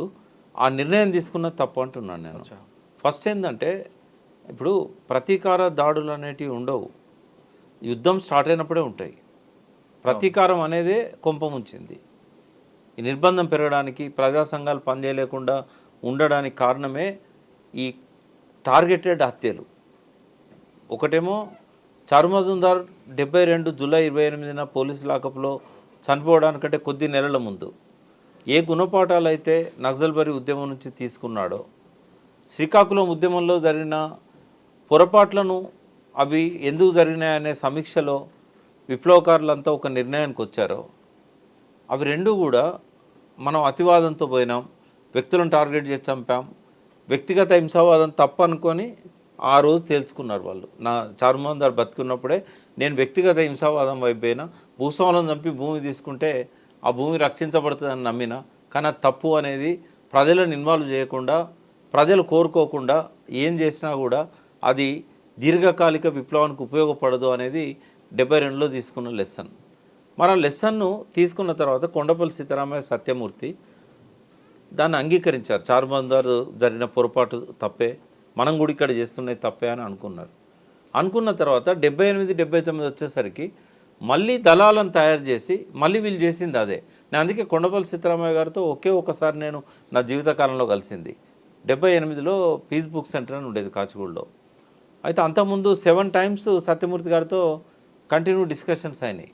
నేను అప్పుడు వాళ్ళ ఫ్రంట్ల ఆర్గనైజేషన్లో ఒక సానుభూతి పనిగా ఉండేవాడిని. విప్లవ రైతుల సంఘం, రాడికల్ స్టూడెంట్స్ యూనియన్, వాళ్ళ మీటింగ్స్ ఉంటే పోవడము, వినడము, మాట్లాడడానికి వరవరరావు గారు మాట్లాడించాలని ప్రయత్నం చేశారు. బట్ నేను మాట్లాడనని చెప్పాను. నేను ఇంకా అబ్జర్వ్ చేస్తున్నాను, నేను మీలో భాగం కాలేదు అని చెప్పాను. బట్ క్లోజ్గా 2 సంవత్సరాల పాటు వాళ్ళతో ఉన్నాను. నేను 77 ఎమర్జెన్సీ తర్వాత 79 వరకు కూడా వాళ్ళతో ఉన్నాను. అయితే ఈ సిద్ధాంతాలలో ఏది కరెక్ట్ అనేది తెలుసుకునే క్రమంలో సత్యమూర్తి గారికి వరవరరావు గారు పరిచయం చేశారు. ఇతనికి ఉత్సాహం బాగుంది, వర్క్ కూడా చేస్తున్నాడు, బట్ ఇంకా మన ఫ్రేమ్లోకి రాలేదు, ఆయనకి ఏవో అనుమానాలు ఉన్నాయి. మీరు తేల్చండి అని చెప్పి సత్యమూర్తికి అప్పచెప్పాడు. సత్యమూర్తి గారు 7 సార్లు ఒక 15 రోజుల కాలంలోనే నాతో వరుసగా మీట్ అయ్యాడు. బట్ ఆయన దగ్గర ఆన్సర్స్ లేవు. ఆయన ఏం చేశాడు, ఆ పీస్ బుక్ సెంటర్లో సీతారామయ్య గారు కలిసినప్పుడు ఆయన అటాచ్ చేశాడు. ఆయన అక్కడే కూర్చొని మాట్లాడాడు సీతారామయ్య గారు. ఎక్కువసేపు మాట్లాడలే, 15 నిమిషాలు. ఆయనకు నేను చెప్పాను, నీ అభ్యంతరాలు ఏంది అని అన్నాడు. అంటే క్లుప్తంగా చెప్తా, 3 విషయాలని చెప్పాను. ఒకటి, రిక్రూట్ చేయాల్సిన ప్రజా సంఘాల కాడ మార్క్సిజం లెనినిజం మావోలోచన విధానం అనేది మీరు ఒక గిట్రాయిగా పెట్టారు, అది ఆమోదించిన వాడే ప్రజా సంఘాల్లోకి రావాలన్నాడు. పార్టీలోకి రావడానికి అది పెట్టవచ్చు, కానీ ప్రజల దైనందిన సమస్యల మీద పోరాడేవాడు నీతో కలిసి పనిచేస్తానంటే ఆ సిద్ధాంతం పెట్టడం కరెక్ట్ అయిద్దా అని అడిగా. రెండోది ఏందన్నాడు, ప్రజలందరికీ పార్లమెంటరీ ప్రజాస్వామ్యం మీద నమ్మకాలు ఉన్నప్పుడు ఎన్నికల బహిష్కరణని ఎట్లా అంటారు మీరు అని అన్నాను. మూడోది ఏంది అన్నాడు, చారుమందారు వ్యక్తిగత హింసావాదం అది తప్పని చెప్పి అది సూత్రీకరించిన తర్వాత మీరు కూడా తప్పని అంగీకరించిన డాక్యుమెంట్స్ ఉన్నాయి, మీరు ఎందుకు కంటిన్యూ చేస్తున్నారు, ఎక్కడ చేస్తామన్నాడు. 5-6 ఎగ్జాంపుల్స్ ఇచ్చారు. ఇచ్చిన తర్వాత, నువ్వు వేరే వాళ్ళ ఇన్ఫ్లుయెన్స్ కింద ఉన్నావు, నీతో నేను ఆర్గ్యూ చేయలేను, నువ్వు చిన్న పిల్లవాడు, 21 years, నీకోసం నేను సిద్ధాంతాన్ని మార్చుకోలేను, నువ్వు ఉంటే ఉండు లేకపోతే పో అని చెప్పాడు. అర్థమైపోయింది ఆయనకి. ఇంకా అయితే నేను ఈ క్వశ్చన్స్ అడగడానికి నాకు ఎవరు ఆ నాలెడ్జ్ ఇచ్చారు అంటే దేవులపల్లి వెంకటేశ్వరరావు గారు. ఆయన డాక్యుమెంట్స్ అని చదివాను, అప్పటికి చూడలేదు ఆయన. నేను ఆ డాక్యుమెంట్ చూసాక నేను కన్విన్స్ అయినా, ప్రజా సంఘాల ద్వారానే ఉద్యమం నడవాలి, ఈ దాడులు చేయడానికి ఇట్లాంటి వాటికి విప్లవకారులను ఉపయోగించడం అనేది కరెక్ట్ కాదు. అవసరమైతే వాళ్ళు ఎవరు వచ్చి చంపడానికి భూస్వామి వల్ల బాధలు పడ్డ వాళ్ళు ఎదురు తిరిగి చంపాలి తప్ప, అడవుల్లో నుంచి వచ్చి మేము సూపర్ మ్యాన్లమని చెప్పి వాళ్ళు రాత్రి వాళ్ళని చంపితే వీళ్ళకి సంబంధం లేని హింస వాళ్ళ మీద పడుతుంది. ఆ చైతన్యం ఆ స్థాయిలో ఉండదు, వాళ్ళది కోపం ఉంటుంది దూరం మీద, చంపినందుకు సంతోషపడతారు, వచ్చిన నిర్బంధాన్ని ఎదుర్కోలేరు. కాబట్టి రిక్రూట్మెంట్ ఎక్కడైతే అవ్వదు, ఆ నిర్బంధాన్ని అడ్డంగా చూపెట్టి సాగ్గా చూపెట్టి లోపలికి తీసుకుపోవడమే కదా. అట్లా పోయినోడు నిలబడగలుగుతాడా? ఉన్నాడు. కాబట్టి విప్లవకారులు అంటే సూపర్ మ్యాన్లు కాదు, దోపిడీని నిర్మూలించే క్రమంలో ప్రజలను చైతన్యవంతులను చేసి వాళ్ళను ఒక మిలిషియాగా మార్చుకోవాలి తప్ప, మిలిటెంట్స్గా మార్చుకోవాలి తప్ప, మీరు వచ్చి వాళ్ళ సమస్యను పరిష్కారం చేయడం అనేది కేసీఆర్ గారు అడగకముందే ప్రజలకు అన్ని వరాలు ఇచ్చి ఇవాళ ఎటు కాకుండా అయిపోయిన పరిస్థితి వస్తుంది. సార్, కేసీఆర్ గురించి పెట్టారు టాపిక్ అంట. కేసీఆర్ గారు కూడా ఉద్యమం టైంలో పోలీస్కి అప్పర్ హ్యాండ్కి ఇవ్వకుండా, అంటే ఎక్కడైతే ఉద్యమం వైలెన్స్ అవుతుందో వైలెన్స్ కాకుండా ఉండడానికి ఈ లైన్ తీసుకున్నారు అనుకోవచ్చా? కేసీఆర్ గారు చాలా విజ్ఞతతో వ్యవహరించారు. ఎన్కౌంటర్ అంటే అలా కాదండి, ఉద్యమం టైంలో ఆయన కార్యకర్తలు అందరూ కూడా ఎక్కడైతే వైలెన్స్కి వెళ్తారో, వైలెన్స్కి వెళ్తే పోలీస్ అప్పర్ హ్యాండ్ అవుతుంది కాబట్టి వైలెన్స్ వెళ్లకుండా మనం సైలెంట్గా ఉద్యమం చేద్దాం అనేది ఒక లైన్. పార్టీ పెట్టకముందే 69 ఉద్యమం ఎందుకు విఫలమైంది, ఇప్పుడు కూడా 69 ఉద్యమాన్ని ఎట్లా విఫలం చేశారో వాళ్ళ లైన్ ఆఫ్ థింకింగ్ అట్లే ఉంటుంది. కాబట్టి జైలుకు ఎప్పుడైతే చెన్నారెడ్డిని బాపూజీ కొండలక్ష్మణ్ బాపూజీని పంపించారో దాని మెయిన్ కారణం వైలెన్స్. కాబట్టి మనం జైలు పోవద్దు, ఆ వైలెన్స్ రావద్దు, ఎక్కడ కూడా గీత దాటద్దు. కాబట్టి ఆయన విద్యార్థులను ఇన్వాల్వ్ చేయలేదు కదా ఇప్పటిదాకా. లాబింగ్ ద్వారా నేను తెలంగాణ సాధిస్తాను ఢిల్లీకి పోయి కేంద్ర మంత్రులుగా ఉండి 36 పార్టీలను ఒప్పించినా కూడా ప్రణబ్ ముఖర్జీ కమిటీ రిపోర్ట్ ఇయ్యాక రాజశేఖర రెడ్డి అడ్డుపడడం వల్ల ఇక గత్యంతరం లేదన్నప్పుడు తెలంగాణ భవన్లో వరుసగా 3 నెలల పాటు ప్రతి మండలం నుంచి, ప్రతి జిల్లా నుంచి, గ్రామం నుంచి విద్యార్థులను తీసుకొచ్చి మాతో క్లాసులు చెప్పించాడు. అప్పటిదాకా ఆయన విద్యార్థులను వద్దన్నాడు, ఎందుకంటే వైలెన్స్ అవుతుందని. బట్ ఆయన ఫైనల్గా వైలెన్స్ ఆపడానికి తనకు తాను నిరాదీక్ష చేశాడు. అట్లా జరిగింది అది. అంటే ఆ లైన్ తీసుకున్నారు, 100% ఆ లైన్ తీసుకున్నారు. రైట్. ఇప్పుడు మనం ఒకసారి వెనక్కి వెళ్దాం ఛత్తీస్గఢ్కి. ఛత్తీస్గఢ్లో బుల్డోజర్లు అడవిలోకి వద్దు, 4 lanes అవసరం లేదు, అబూజ్మాట మాకు అభివృద్ధికి అవసరం లేదు, కేవలం ఆదివాసులకి కావాల్సిన మౌలిక సదుపాయాలు ఇవ్వండి చాలు అని వాళ్ళు అంటున్నారు పార్టీ వైపు. ప్రభుత్వం ఏముంటుందంటే అక్కడ ఖచ్చితంగా ఆ ప్రాంతం అంతా కూడా వాళ్ళ పరదేశం కాదు, మన భారతదేశంలో భాగమే, డెవలప్మెంట్ చేస్తాం, మీకున్న సమస్యలు ఏంటో చర్చల ద్వారా పరిష్కరించుకుందామంటూ ఛత్తీస్గఢ్ ప్రభుత్వం చెప్తుంది. వాళ్ళేమంటారంటే పార్టీ వైపు నుంచి, మేము చర్చలకి వస్తామంటారు, కాసేపు మీరు కూంబింగ్ ఆపండి, కాల్పులు ఆపండి అని వాళ్ళు చెప్తున్నారు. ఇది జరిగే ఇద్దరు కూడా మొండిపట్టు వదులుతారా? భారతదేశ పాలకులు కాంగ్రెస్ అయినా, బీజేపీ అయినా, ఎన్డీఏ అయినా, ఇంకొక జనతా పార్టీ అయినా, ఆ జనతా పార్టీ తర్వాత వచ్చిన విశ్వనాథ్ ప్రతాప్ సింగ్ చంద్రశేఖర్ గవర్నమెంట్స్ అయినా, ఏవైనా ఇవి పెట్టుబడిదారుల చేతుల్లో బందీలై ఉన్న పార్టీలు, బందీలై ఉన్న నాయకులు, ప్రధానమంత్రులు. వీళ్ళు ఛత్తీస్గఢ్ ప్రజల మీద ప్రేమతో కాదు రోడ్లు వేద్దామన్నది, టెలికమ్యూనికేషన్ డెవలప్ చేద్దామన్నది, కేవలం ఏంటంటే అక్కడ ఉన్న సహజ సంపదను, అటవీ సంపదను, మైనింగ్ సంపదను, అక్కడున్న బాక్సైట్ కావచ్చు, అక్కడున్న ఐరన్ ఓర్ కావచ్చు, అక్కడున్న కోల్ కావచ్చు, రకరకాల ఖనిజ సంపదను దోచుకోవడానికి ఉద్దేశించినయే ఈ రోడ్లు కానీ డెవలప్మెంట్ కానీ. ఇప్పుడు ఈ సమాజం ఎప్పుడు ఏర్పడింది? డెవలప్మెంట్ అవ్వాలి కదా, ఇప్పటికే ఇవ్వాలి కాదు. డెవలప్మెంట్ పేరుతో జరిగేది భారతదేశంలో 90% విధ్వంసం. రోడ్లు దానికి నేను ఒప్పుకుంటా.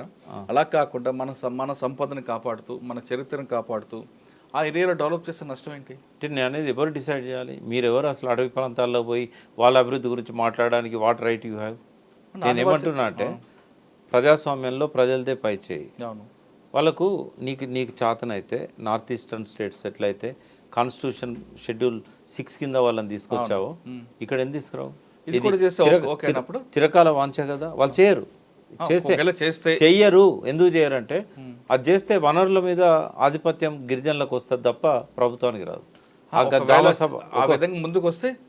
ముందుకు వచ్చినట్టయితే ముందుకు వచ్చినా విప్లవం ఆగదు. విప్లవం ఆపడం అనేది ఇక్కడ కాదు, సాధ్యం కాదు కదా. మీరు ఎక్కడ విప్లవం లేదని ఏ రాష్ట్రం చెప్తున్నా ఆ రాష్ట్రం కూడా రావచ్చు. అది నిజంగా ప్రజల పట్ల ప్రేమ ఉంటే. ఇప్పుడు అమిత్ షా ఆలోచించాల్సింది. సరే, అమిత్ షా గారు చెప్తుంది 2026లో వాష్అవుట్ చేస్తాం. అది ట్రాష్ మాట్లాడుకోండి, పక్కన పెడదాం కాసేపు. 26లో క్లోజ్ చేయొచ్చు, ఛత్తీస్గఢ్లో క్లోజ్ అవ్వచ్చు, కానీ ఇంకో రాష్ట్రంలో రావచ్చు.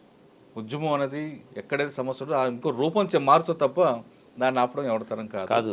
కానీ అమిత్ షా ఆదర్శంగా తీసుకునే, అమిత్ షా పుట్టక ముందే గొప్ప దేశ నాయకుడైన సర్దార్ వల్లభాయ్ పటేల్ కూడా చెప్పాడు, ఒక తెలంగాణలో కమ్యూనిస్టులను అణచివేస్తే ఇంకా భారతదేశంలో విప్లవం ఉండదు అని చెప్పి.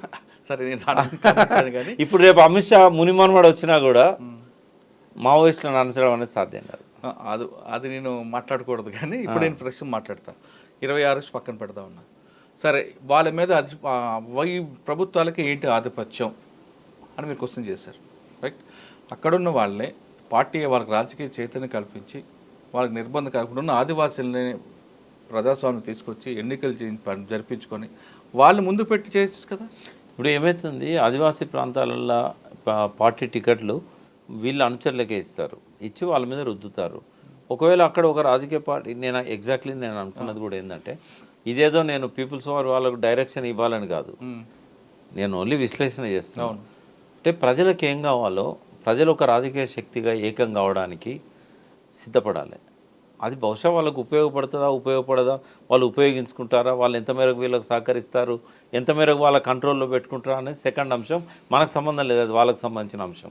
కానీ భారతదేశంలో ఎట్లయితే వీళ్ళు ప్రజా సంఘాలు ఒకవైపు నడవనిస్తూ ఇంకొక వైపు ప్లాటూన్స్ను బటాలియన్స్ను ఏర్పాటు చేస్తున్నారో, వాళ్ళకు ఉపయోగపడే విధంగా ఒక రాజకీయ పార్టీ ఇక్కడ ఉండుంటే పరిస్థితి వేరుంటుంది.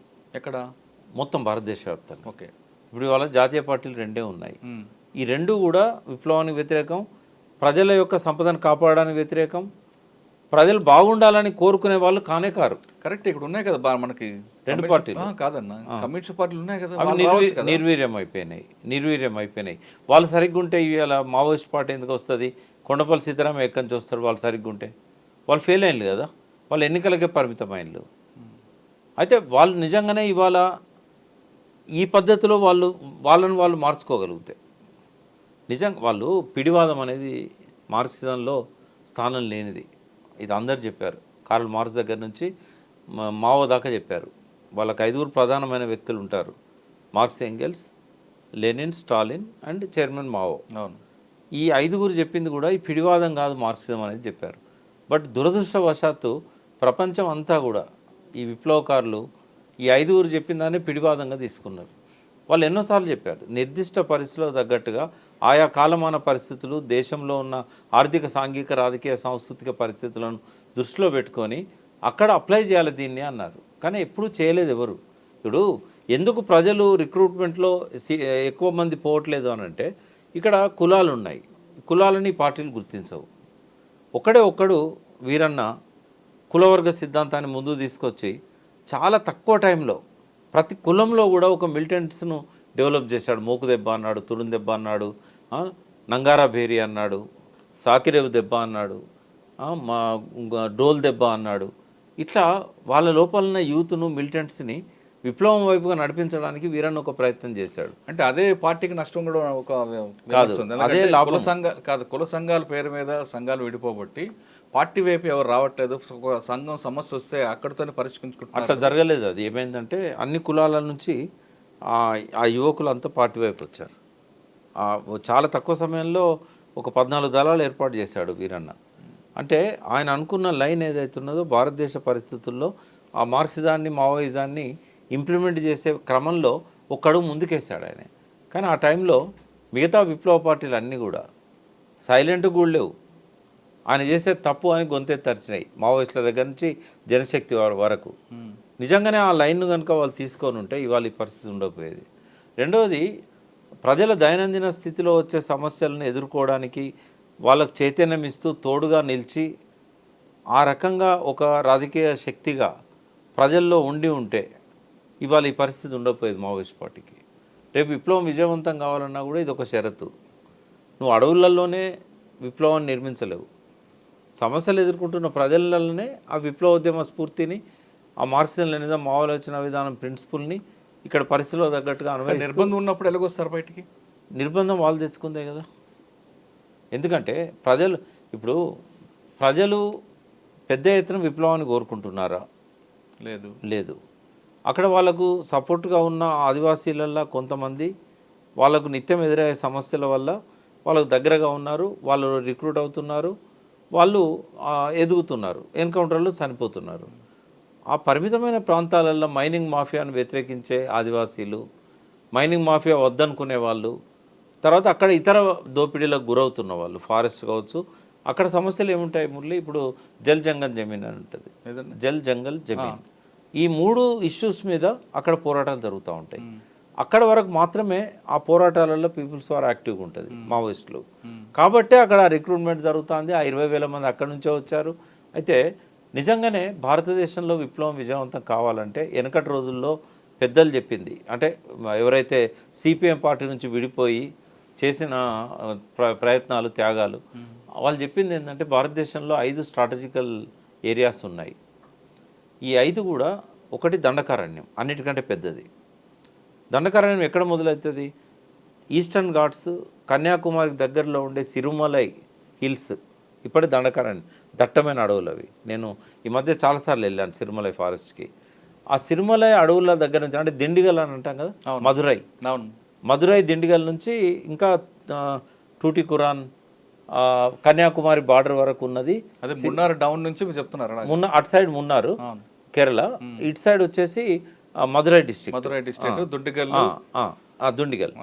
అక్కడ ఉన్న ఈస్టర్న్ ఘాట్స్ ఏవైతే సిరిమలై కొండలు ఉన్నాయో అక్కడి నుంచి ఈ మొత్తం 7 రాష్ట్రాలు ఏవైతే అనుకుంటున్నామో మనం, బస్తర్ కావచ్చు, అంటే మధ్యప్రదేశ్, ఛత్తీస్గఢ్ కావచ్చు, బస్తర్ అంటే మన జార్ఖండ్ కావచ్చు, తర్వాత మహారాష్ట్ర, ఇటు తెలంగాణ, అటు ఆంధ్ర, వీటితో పాటుగా మధ్యప్రదేశ్. ఈ మధ్యప్రదేశ్లో భూపాల్ వరకు విస్తరించి ఉన్నది అంతా కూడా దండకారణ్యమే. ఇది ఒక చాలా పెద్ద ప్రాంతం. అంటే నాకు తెలిసి ఒక 1000 కిలోమీటర్లకు పైనే ఉంటుంది, ఎక్కువ ఉంటుంది. 1000-1500 కిలోమీటర్లు ఉంటుంది. ఇది విడుతులో చూస్తే కూడా కొన్ని వందల కిలోమీటర్ల విడుతుంటుంది. ఇదంతా దండకారణ్యం, ఒక స్ట్రాటజికల్ ఏరియా. ఇక్కడ మాత్రమే వాళ్ళ ప్రజెన్స్ చాలా పరిమితంగా ఉంది. కేవలం 7 స్టేట్లలో మాత్రమే, కొన్ని ప్యాకెట్స్లలో ఉన్నది. సెకండ్ వదిలిపెట్టింది ఎక్కడ అంటే నార్త్ ఈస్టర్న్లో ఉన్న ఆ 7 సిస్టర్స్, 7 సిస్టర్స్ అంటాం కదా, ఈ 7 సిస్టర్స్ అంతా కూడా including parts of West Bengal కలుపుకున్నట్టయితే అదొక పెద్ద అడవి. ఆడ దండకారణ్యంలాగా అక్కడ కూడా వీళ్ళు బిల్డ్ చేసినట్టయితే ఇంకా వీళ్ళని ఆపడం ఎవరితరం కాదు. అయితే అక్కడేంది ప్రత్యేక పరిస్థితి ఉన్నది. అక్కడ 7 సిస్టర్స్, అందులో నాగాలాండ్ కానీ, మిజోరాం కానీ, మణిపూర్ కానీ, అక్కడ స్థానిక దళాలు ఉన్నాయి, స్థానిక ప్లాటూన్స్ ఉన్నాయి. మీకు ఆశ్చర్యం ఏంటంటే కొన్నిసార్లు పోలీసులు దాడులు చేసినప్పుడు దొరికిన సమాచారాన్ని బట్టి చూస్తే ఆ నాగా తీవ్రవాదులు వచ్చేసి ఇక్కడ ట్రైనింగ్ ఇచ్చిపోతున్నారు, ఏది మావోయిస్టులకు. అయితే అక్కడ చాలా అడవులలో ఆల్రెడీ మిలిటెంట్స్ ఉన్నారు, దళాలు ఉన్నాయి, వాళ్ళతో వీళ్ళకి సంబంధాలు ఉన్నాయి. కానీ వాళ్ళు మార్క్సిజం లెనినిజం మావోలోచన విధానం ప్రకారము దేశంలో విప్లవం కోసం ప్రయత్నం చేస్తున్న వాళ్ళు కాదు. టెక్నాలజీని వాడుకోవడంలో ఫైరింగ్స్లలో వెపన్స్ను ఆపరేట్ చేయడంలో పోలీసుల ఉనికిని పసిగట్టడంలో వీళ్ళకంటే కొంచెం ఎక్కువ నాలెడ్జ్ ఉన్నవాళ్ళు. ఎందుకంటే వాళ్ళకి చైనా నుంచి అటు బార్డర్స్ ఉన్నాయి కదా, కొంత దగ్గరలో ఉంటారు, ట్రెడిషన్ ఉంటుంది. వాళ్ళకు నాగాలాండ్ చెప్పారు కదా, అక్కడ మీరు దాదాపు ఒక 10 కిలోమీటర్ దూరం నుంచి ఎవరు వ్యక్తి వస్తున్నారంటే ఆ వ్యక్తులు కింద పడుకొని ఆ బూట్ల శబ్దం కూడా చెప్తారట వాళ్ళు. చెప్తారు. అయితే వాళ్ళకు ఉన్న ట్రెడిషనల్ విజ్డమ్ ఏదైతే ఉందో వాళ్ళు వీళ్ళకు నేర్పిస్తున్నారు. అయితే ఆ శక్తులు ఏవి కూడా దేశంలో విప్లవం కావాలని కోరుకునేటివి కావు. వాళ్ళ పరిమితమైన సమస్యలు, అక్కడ నాగాలాండ్ సమస్యలు, ప్రత్యేకమైన బోడోల్యాండ్, ప్రత్యేకమైన నాగాలాండ్. అయితే అదొక అసలు ఇంకొక గొప్ప విషయం ఏంటంటే జంగిల్ వారికి ఒక క్యాపిటల్ అది, అదొక హబ్. అయితే ఇక్కడ ఏంటంటే ఇదొక విస్తారమైన ప్రాంతం నార్త్ ఈస్టర్న్లో ఉంది. మూడో విస్తారమైన ప్రాంతం వెస్టర్న్ ఘాట్స్. ఇక్కడ దాదాపు ఒక ఈస్టర్న్ ఘాట్స్కి అవతల వైపు కన్యాకుమారికి ఇంకో పక్క కేరళ బార్డర్ నుంచి స్టార్ట్ అయ్యి గుజరాత్ దాకా విస్తరించున్నది వెస్టర్న్ ఘాట్స్, పశ్చిమ కనుమలు అంటాం. వీటిని తూర్పు కనుమలు అంటాం. ఈ పశ్చిమ కనుమలలో కూడా ఆ సీ కోస్ట్ పక్క నుంచి ఉన్న రాష్ట్రాలలో మహారాష్ట్ర కూడా అక్కడ వస్తుంది కొంత, ఇది గోవా పరిసర ప్రాంతం, కొంకణ్ ప్రాంతం, ఇవన్నీ ఉంటాయి. సో ఆ ప్రాంతంలో కూడా దట్టమైన అడవులు ఉన్నాయి. ఈ మూడు స్ట్రాటజికల్ ఏరియాస్. వీటితో పాటు ఇంకా రెండు ఉంటాయి. ఇప్పుడు బుందేల్ఖండ్ ఏరియా, ఝాన్సీ, మధ్యప్రదేశ్కు అవతల వైపు ఉన్నది. అంటే చెంబల్ కానీ, అడవులు లేకపోయినా కూడా స్ట్రాటజిక్ ఏరియాస్ అవి. అక్కడ పాంపుట్టల్లాగా గుట్టలు ఉంటాయి. ఆ గుట్టలలో వాళ్ళని పట్టుకోవడం సాధ్యం కాదు. అందుకే చెంబల్లో ఇన్ని సంవత్సరాలైనా కూడా ఇంకా బందిపోటు దొంగలు ఉంటున్నారు అంటే అసాధ్యమయ్యే పని కాదు. పులాందేవి వాటితో పాటు బుందేల్ఖండ్ ఏరియాలో ఫారెస్ట్ కూడా ఉంది. అక్కడన్న కొన్ని నదులు, ఇప్పుడు గంగా తీరంలో ఉన్న కొన్ని నదులు బీహార్ ఇటువైపు విస్తరించి ఉన్నది. ఇది ఇంకొక స్ట్రాటజికల్ ఏరియా. అందులో వెస్ట్ బెంగాల్ వస్తుంది, అందులో బీహార్ వస్తుంది, ఉత్తరప్రదేశ్ పార్ట్ వస్తుంది, మధ్యప్రదేశ్ పార్ట్ వస్తుంది, జార్ఖండ్లో ఒక పార్ట్ వస్తుంది. బుందేల్ఖండ్ ఏరియా మెయిన్గా ఉంటుంది. ఇది 4వ స్ట్రాటజికల్ ఏరియా. 5వ strategical area Himalayas up to Nepal వరకు. ఈ 5 స్ట్రాటజికల్ ఏరియాస్నే దృష్టిలో పెట్టుకొని భారతదేశంలో విప్లవం వస్తుందని చెప్పి కలలు కన్నారు ఇప్పుడు బ్రతికిలేని ఆనాటి విప్లవకారులు, విప్లవ నాయకులు. బట్ ఆ వైపుగా ఇప్పుడున్న పీపుల్స్ పార్టీ విస్తరించడానికి పెద్దగా ప్రయత్నాలు చేస్తున్నట్టు, అవకాశం ఉన్నట్టు కూడా కనబడతలేదు. సార్ మీరు ఫైనల్గా చెప్పండి, ఛత్తీస్గఢ్లో ఆగాలంటే ఏం చేయాలి? ఛత్తీస్గఢ్లో ఆగాలంటే నక్సలైట్లు పెట్టే ప్రతి డిమాండ్ని అమిత్ షా ఒప్పుకోవాలి, మోడీ ఒప్పుకోవాలి. అసాధ్యం కాని పని. అయితే యుద్ధం అనేది అనివార్యం. ఇప్పుడు ఏ స్థాయికి పోయిందంటే దేశ ప్రజల మీద యుద్ధం చేస్తారా అనే గొంతు ఏదైతే వినిపిస్తున్నదో దానికి కౌంటర్గా ఐక్యరాజ్య సమితి దగ్గర దరఖాస్తు పెట్టుకున్నది భారత ప్రభుత్వం. దీన్ని యుద్ధం అని ప్రకటించండి, అంతర్యుద్ధం. వాళ్ళు ప్రకటించకపోయినా వీళ్ళు డీల్ చేస్తున్న పద్ధతి ఏంటంటే తెలంగాణ సాయుధ పోరాటాన్ని అనుసరించడానికి ఎట్లయితే బార్డర్ సెక్యూరిటీ ఫోర్స్ను, ఇండో టిబెటన్ ఫోర్స్ను దించారో ఇప్పుడు ఛత్తీస్గఢ్లో కూడా జరుగుతున్నది ఏంటంటే అది ఛత్తీస్గఢ్ పోలీసులు చేస్తున్నది కాదు, నేతృత్వం వహిస్తున్న వాళ్ళు పోలీస్ డిపార్ట్మెంట్లో ఉన్న వాళ్ళే. కానీ పాల్గొనే వాళ్ళంతా కూడా army, border security force, Indo Tibetan force, రకరకాల పేర్లతో ఉన్న బటాలియన్స్. వాళ్ళు వచ్చి ఇక్కడ ఎదుర్కొంటున్నారు. ఒక రకంగా ఇది అంతర్యుద్ధం. యుద్ధంలో పోయినప్పుడు ఇవన్నీ సహజం. 30 మంది చేస్తారు, 50 మంది చేస్తారు. బట్ ఇక్కడ ఇమ్మీడియట్గా పరిష్కారం లేదు. మన ఇద్దరి లైఫ్ టైంలో కూడా దానికి పరిష్కారం దొరకదు. ప్రభుత్వం ఎప్పుడు కూడా మైనింగ్ మాఫియాకు సహకరిస్తూనే ఉంటుంది. మైనింగ్ మాఫియా కోసమే తప్ప ఛత్తీస్గఢ్ ప్రజల మీద, గిరిజనుల మీద, ఆదివాసీల మీద ప్రేమతో మాత్రం వాళ్ళు ఏ నిర్ణయాలు తీసుకోరు. ఓకే, ఆ మైనింగ్ మాఫియా సపోర్ట్తోనే ఇవాళ అక్కడ అందరినీ చంపేస్తున్నారు. ఒకటి గుర్తుపెట్టుకోండి, లాస్ట్ 1 yearలో 200 మంది చనిపోయినలు, పెద్ద పెద్ద ఇవి కూడా ఉన్నాయి, 30-40 మంది చనిపోయినాయి. బట్ ఒక్కటి గుర్తుపెట్టుకోండి మురళి, ఇందులో కేవలం ఒక 40%, 30% మాత్రమే విప్లవకారులు ఉంటారు. మిగిలిన వాళ్ళంతా కూడా సాధారణ ఆదివాసీలు. నిన్న జరిగిన ఇన్సిడెంట్ గురించి కూడా నాకు తెలిసిన సమాచారం ఏంటంటే నిజం కావచ్చు, కాకపోవచ్చు, బట్ 31 మంది ఎవరైతే చనిపోయారో అందులో ఒక 6-7 మాత్రమే దళ సభ్యులు. దళం దగ్గరికి సమస్యలు చెప్పుకోవడానికి వచ్చిన ఆదివాసీలు ఉన్నప్పుడు వాళ్ళంతా గుమిగూడిన సమాచారాన్ని డ్రోన్స్ ఇస్తే ఆ డ్రోన్స్కే వెపన్స్ కట్టి ఆ డ్రోన్స్ ద్వారానే ఆపరేషన్ చేయడం వల్ల ఎవరు నక్సలైట్లో, ఎవరు దళ సభ్యులో, ఎవరు సాధారణ గిరిజనులో అర్థం కాని పరిస్థితుల్లో అందరినీ చంపేశారు. అంటే అందరు గాయాలతో పడినప్పుడు వీళ్ళు చుట్టుముట్టి వాళ్ళని వెపన్స్ తీసుకొని చంపేసి వాళ్ళకు డ్రెస్సులు తొడిగి లేని తుపాకులను తీసుకొచ్చి అక్కడ పెట్టి డంపులలో దొరికిన వాటిని ఈ 31 మంది నక్సలైట్గా ప్లాటూన్ సభ్యులుగా ఏదైతే చెప్తున్నారో బయట మాత్రం దీన్ని వాళ్ళకు సంబంధించిన సానుభూతి పరులు కానీ మిగతా వాళ్ళు కానీ వాళ్ళు ఎవరు కూడా ధృవీకరించడం లేదు. ప్రభుత్వం కూడా కేవలం కొంతమంది పేర్లు మాత్రమే చెప్పారు. అందులో అందరికీ తెలిసిన పేర్లు 1-2 ఉన్నాయి, రివార్డ్స్ ఉన్నాయి. మిగతా అన్నీ కూడా రివార్డ్స్ లేవు అంటే అనుమానాలకు తావిచ్చే విధంగా ఉన్నాయి. ప్రభుత్వాలు కూడా నిర్భయంగా ఒప్పుకోవాలి. మేము కాల్పులు జరపాల్సిన పరిస్థితి వచ్చినప్పుడు అక్కడ ఆదివాసీలు ఉన్నారా, నక్సలైట్లు ఉన్నారా అనేది మాకు తెలిసే అవకాశం లేదు. కాబట్టి ఎవరు కూడా మీరు పోకండి. మీరు పోయినప్పుడు మీరు బలవుతారు. సాధారణ ప్రజలు ఇంతమంది చంపినని చెప్పి చచ్చిపోయినని ప్రకటించడానికి ఇబ్బంది ఏంది ప్రభుత్వానికి? అది ఇంటెన్షనల్ మిస్టేక్ కాదు కదా.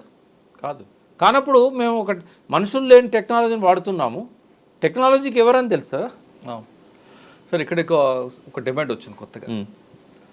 గతంలో అయితే ఎవరైతే పోలీసు చేతిలో అంటే నక్సలైట్ల చేతిలో చనిపోయిన పోలీసు కుటుంబాలు ఉన్నాయో వాళ్ళకి ప్రభుత్వం తరఫున కావాల్సిన అందుతుంటాయి.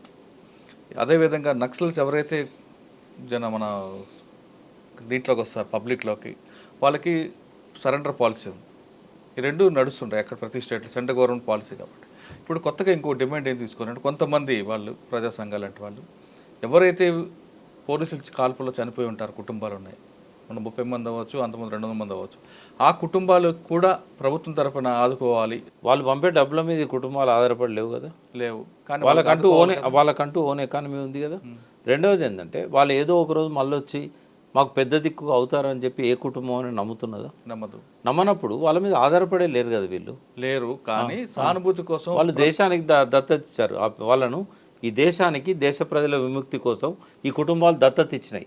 దత్తత ఇచ్చినాక మళ్ళీ వాళ్ళ మీద ఆధారపడి వాళ్ళు చనిపోతే మాకు పరిహారం ఇవ్వాలని అడిగే కోరిక ఎక్కడిది? కాదు కదా, కోరిక కాదు. ప్రభుత్వం ఏ విధంగా ముందుకు రావాలి అన్నది ఒక డిమాండ్ వస్తుంది. నేనే సపోర్ట్ చేయట్లేదు ఆ డిమాండ్. ఎందుకంటే వాళ్ళు సాక్రిఫైస్ చేయడానికి పోయారు. వాళ్ళ మీద కుటుంబాలు ఆధారపడలేవు. కుటుంబాలు వాళ్ళకంతా ఒక ఎకానమీని ఏర్పాటు చేసుకున్నాయి. వాళ్ళు ఇప్పుడు ఎవరి బిడ్డలు అంటే దేశ ప్రజల బిడ్డలు. ఎవరైతే దేశంలో ఈ దోపిడీ పోవాలని కోరుకుంటున్న వాళ్ళు ఉన్నారో వాళ్ళ బిడ్డలు వాళ్ళు. కాబట్టి అటువంటి వాళ్ళు అందరూ కూడా ఆర్థికంగా చిన్న భిన్నం వైపు ఉంటారు కదండి. వాళ్ళు చిన్న భిన్నమైన వాళ్ళు ఏమన్నా కాపాడిల్లా? ఉదాహరణకు ఇప్పుడు ఎంతో మంది నక్సలైట్ లీడర్స్ వాళ్ళ కేంద్ర కమిటీలో ఉన్న వాళ్ళు వాళ్ళ కుటుంబాలను ఎన్నడూ వదిలేశారు కదా. వాళ్ళని ఏమన్నా వాళ్ళు కాపాడుతున్నారా? చిన్న ప్రభుత్వం పాలసీలో భాగంగా ఏం చేస్తుందంటే బతుకుని అజ్ఞాతంలో కుటుంబాలకు వెళ్ళి వాళ్ళ తల్లిదండ్రులకి హాస్పిటల్ తీసుకెళ్ళడం, వాళ్ళకి బట్టలు పెట్టడం చేస్తుంది. అంటే వాళ్ళ ద్వారా పిలిపించి వాళ్ళని బయటికి తీసుకురావడానికి, అందులో భాగంగా ఇదొక పాలసీ తీసుకురావడానికి ప్రయత్నం చేస్తున్నట్టు. అది సాధ్యం కాదు. సాధ్యం కానీ డిమాండ్లు పెట్టడం అనేది అనవసరం అనేది నా ఉద్దేశం. ఒకవేళ ప్రభుత్వం దానికి ముందుకు వస్తే వాళ్ళు ఎట్లా ముందుకు వస్తారు? ఇంకా రిక్రూట్మెంట్ పెరుగుద్దని అనుకుంటారు కదా. ఎక్కడ వస్తుంది రిక్రూట్మెంట్? అంటే ఇప్పుడు మేము ఏమైనా పర్లేదు, మాకు ఆదుకోవడానికి ప్రభుత్వం ఉంది, మేము బతికున్నా, మేము చనిపోయినా ప్రభుత్వం చూసుకుంటుందనే ఒక నమ్మకం వచ్చినప్పుడు చాలామంది వెళ్తారు కదా. ఇవాళ ప్రతిరోజు ఎంతమంది ఆత్మహత్యలు చేసుకుంటున్నారు మురళి? చాలామంది. అటువంటి వాళ్ళకు ఒక మెసేజ్ పోయింది అనుకో, ఇక్కడ ఆత్మహత్య చేసుకునే దానికంటే పోరాటంలో చావడం మేలు. ఎందుకంటే పోరాటం వల్ల విముక్తి అయినా దొరుకుతుంది, మన చావుకు ఒక అర్థం ఉంటుంది అని చెప్పి అనుకుంటే కనుక విప్లవం రాదా? అదొక తీసుకొచ్చారు ఒక లైన్. సూట్ అవుతుందా కాదా అనేది డెసిషన్. అది అసహజమైన డిమాండ్, అది వీళ్ళు ఒప్పుకోరు. అయితే ఒకటి ఇక్కడ మనం కొన్ని మాట్లాడుకోవాలి. మీరు పౌర హక్కుల సంఘం నేతలతో కూడా ఇంటర్వ్యూలు చేస్తున్నారు.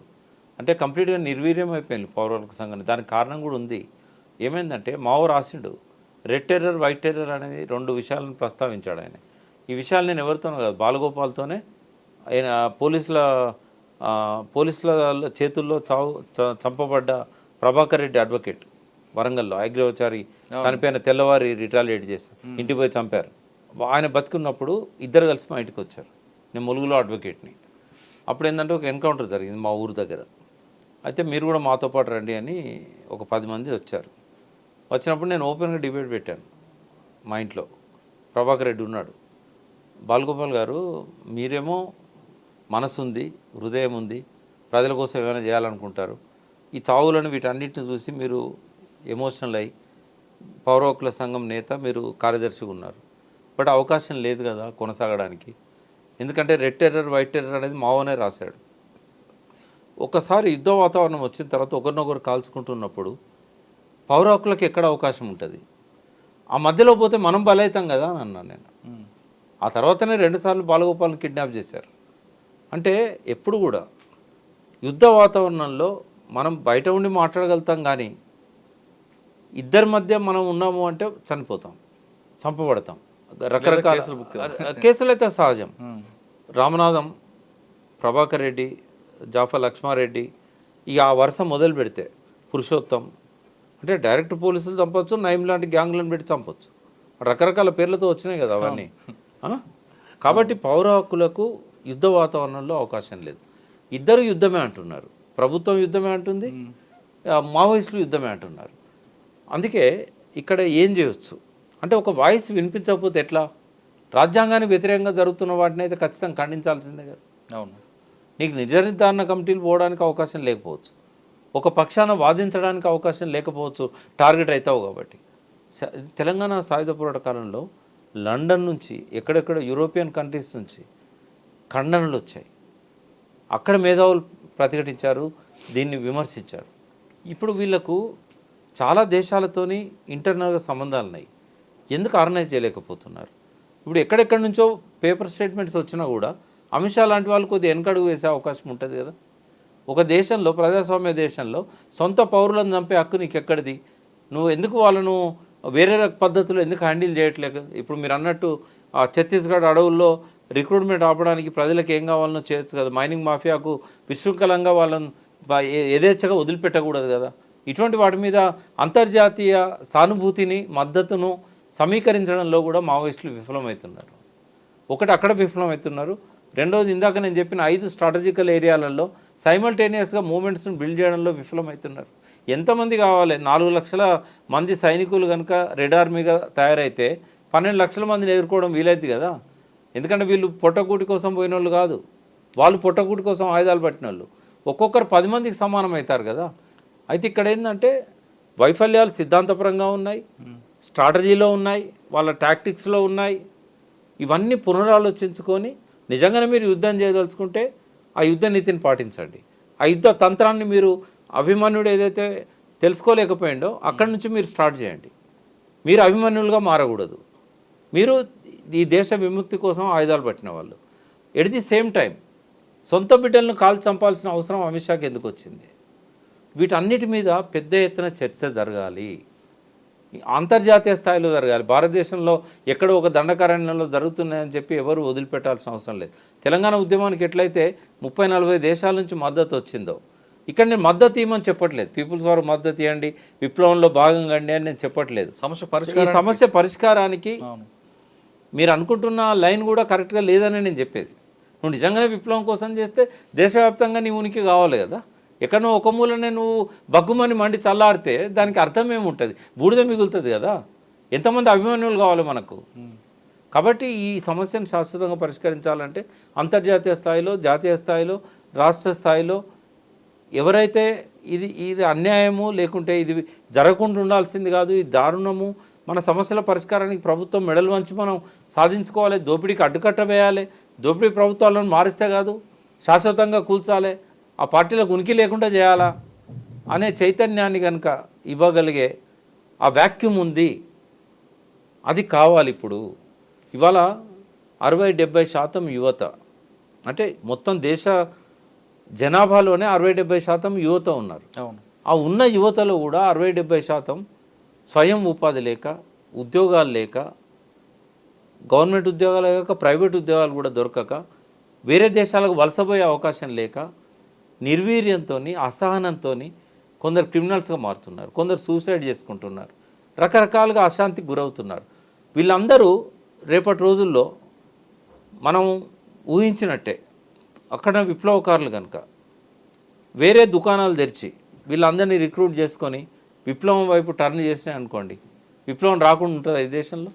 కానీ కొన్ని లక్షల మంది బలిదానాలు చేయాల్సి వస్తుంది, అవసరమా ఇప్పుడు అది? కాబట్టి ఈ యువతకు ప్రత్యామ్నాయం చూపాలి, ఈ దోపిడీని తగ్గించుకోవాలి. వదిలిపెడతారని నేను అనుకోను, ఎందుకంటే ఈ రాజకీయ నాయకుడు ప్రాణమైన వదిలిపెడతాడు, కానీ దోపిడీని వదిలిపెట్టాడు. ఇంకో గంట నీకు యమధర్మరాజు వచ్చి ఇంకో గంట నీకు అవకాశం ఇస్తున్నా, ఏం చేస్తావురా అంటే నా మునిమన్మనికి కావాల్సిన ఆస్తిని నేను సంపాదిస్తా అంటాడు. కాబట్టి వీళ్ళ దోపిడీని ప్రతిఘటిస్తేనే తగ్గుద్ది, 5 ఏళ్ళకి ఒకసారి వచ్చే ఎన్నికల్లో దించితేనే తగ్గుద్ది. ఈ పలు మార్గాలల్లో దీనికి పరిష్కారం ఉంటుంది. యుద్ధం నడవనియండి, ఆ పక్కన సిద్ధపడోళ్ళు చనిపోతారు, కానీ అమాయకులు చనిపోవద్దు అనేది మన ఆశ. ఛత్తీస్గఢ్ రాష్ట్రంలో ఇకపై కాల్పుల మోత ఆగాలంటే ప్రకాష్ గారు ఒక మంచి పరిష్కారం ఇచ్చారు. ఇది కేవలం పార్టీ వైపే కాకుండా ప్రభుత్వాలు కూడా కిందకి దిగాలి. నక్సల్స్ కోరుకున్న సమస్య పరిష్కారం చెప్తూనే అక్కడ అభివృద్ధి పేరు మీద దోచుకున్న దోపిడీకి ఫుల్ స్టాప్ పెడితే దీనికి ఒక మార్గం ఉంటుంది. అదేవిధంగా పార్టీ కూడా అందరూ అభిమానులు కాకుండా ఉంటే ఖచ్చితంగా పార్టీ కూడా ఒక గౌరవం ఉంటుంది, సమస్య పరిష్కారానికి ఒక లీడర్షిప్ దొరుకుతుంది అన్నది చెప్తున్నారు. పార్టీ అనేది కేవలం ఒక పాకెట్కే పరిమితం అవ్వడం బట్టే ఇప్పుడు ఇటువంటి సమస్య ఉత్పన్నమైంది. మీరు కోరుకున్న, ప్రభుత్వం కోరుకున్న ఆదివాసుల అభివృద్ధి కోసం కాబట్టి ఇద్దరు ఒక స్టెప్ కింద దిగి మాట్లాడుకుంటే ఖచ్చితంగా దీనికి ఒక ఫుల్ స్టాప్ దొరుకుతుంది. కానీ విప్లవం పూర్తిగా ఆగిపోద్దంటే మాత్రం అది నమ్మద్దు. అది ఇంకొక రూపంలో వచ్చే అవకాశం ఉంది. కాబట్టి దీనికి శాశ్వత పరిష్కారం కింద ఉపాధి కల్పించడం, ఎవరైతే నిరుద్యోగులను వాళ్ళకి ఉద్యోగ అవకాశాలు ఇవ్వడం చేస్తే ఇది ఇంకొక రూపంలో చెందకుండా ఉంటుందంటూ ప్రభుత్వానికి కూడా ప్రకాష్ గారు ఒక సలహా ఇస్తున్నారు. ఛత్తీస్గఢ్ రాష్ట్రంలో జరుగుతున్న దండకార్యంలో జరుగుతున్న బుల్లెట్ల వర్షంపై ప్రకాష్ గారి విశ్లేషణ. మరో అంశాల్లో మళ్ళీ కలుద్దాం. అంతవరకు నమస్తే. Thank you.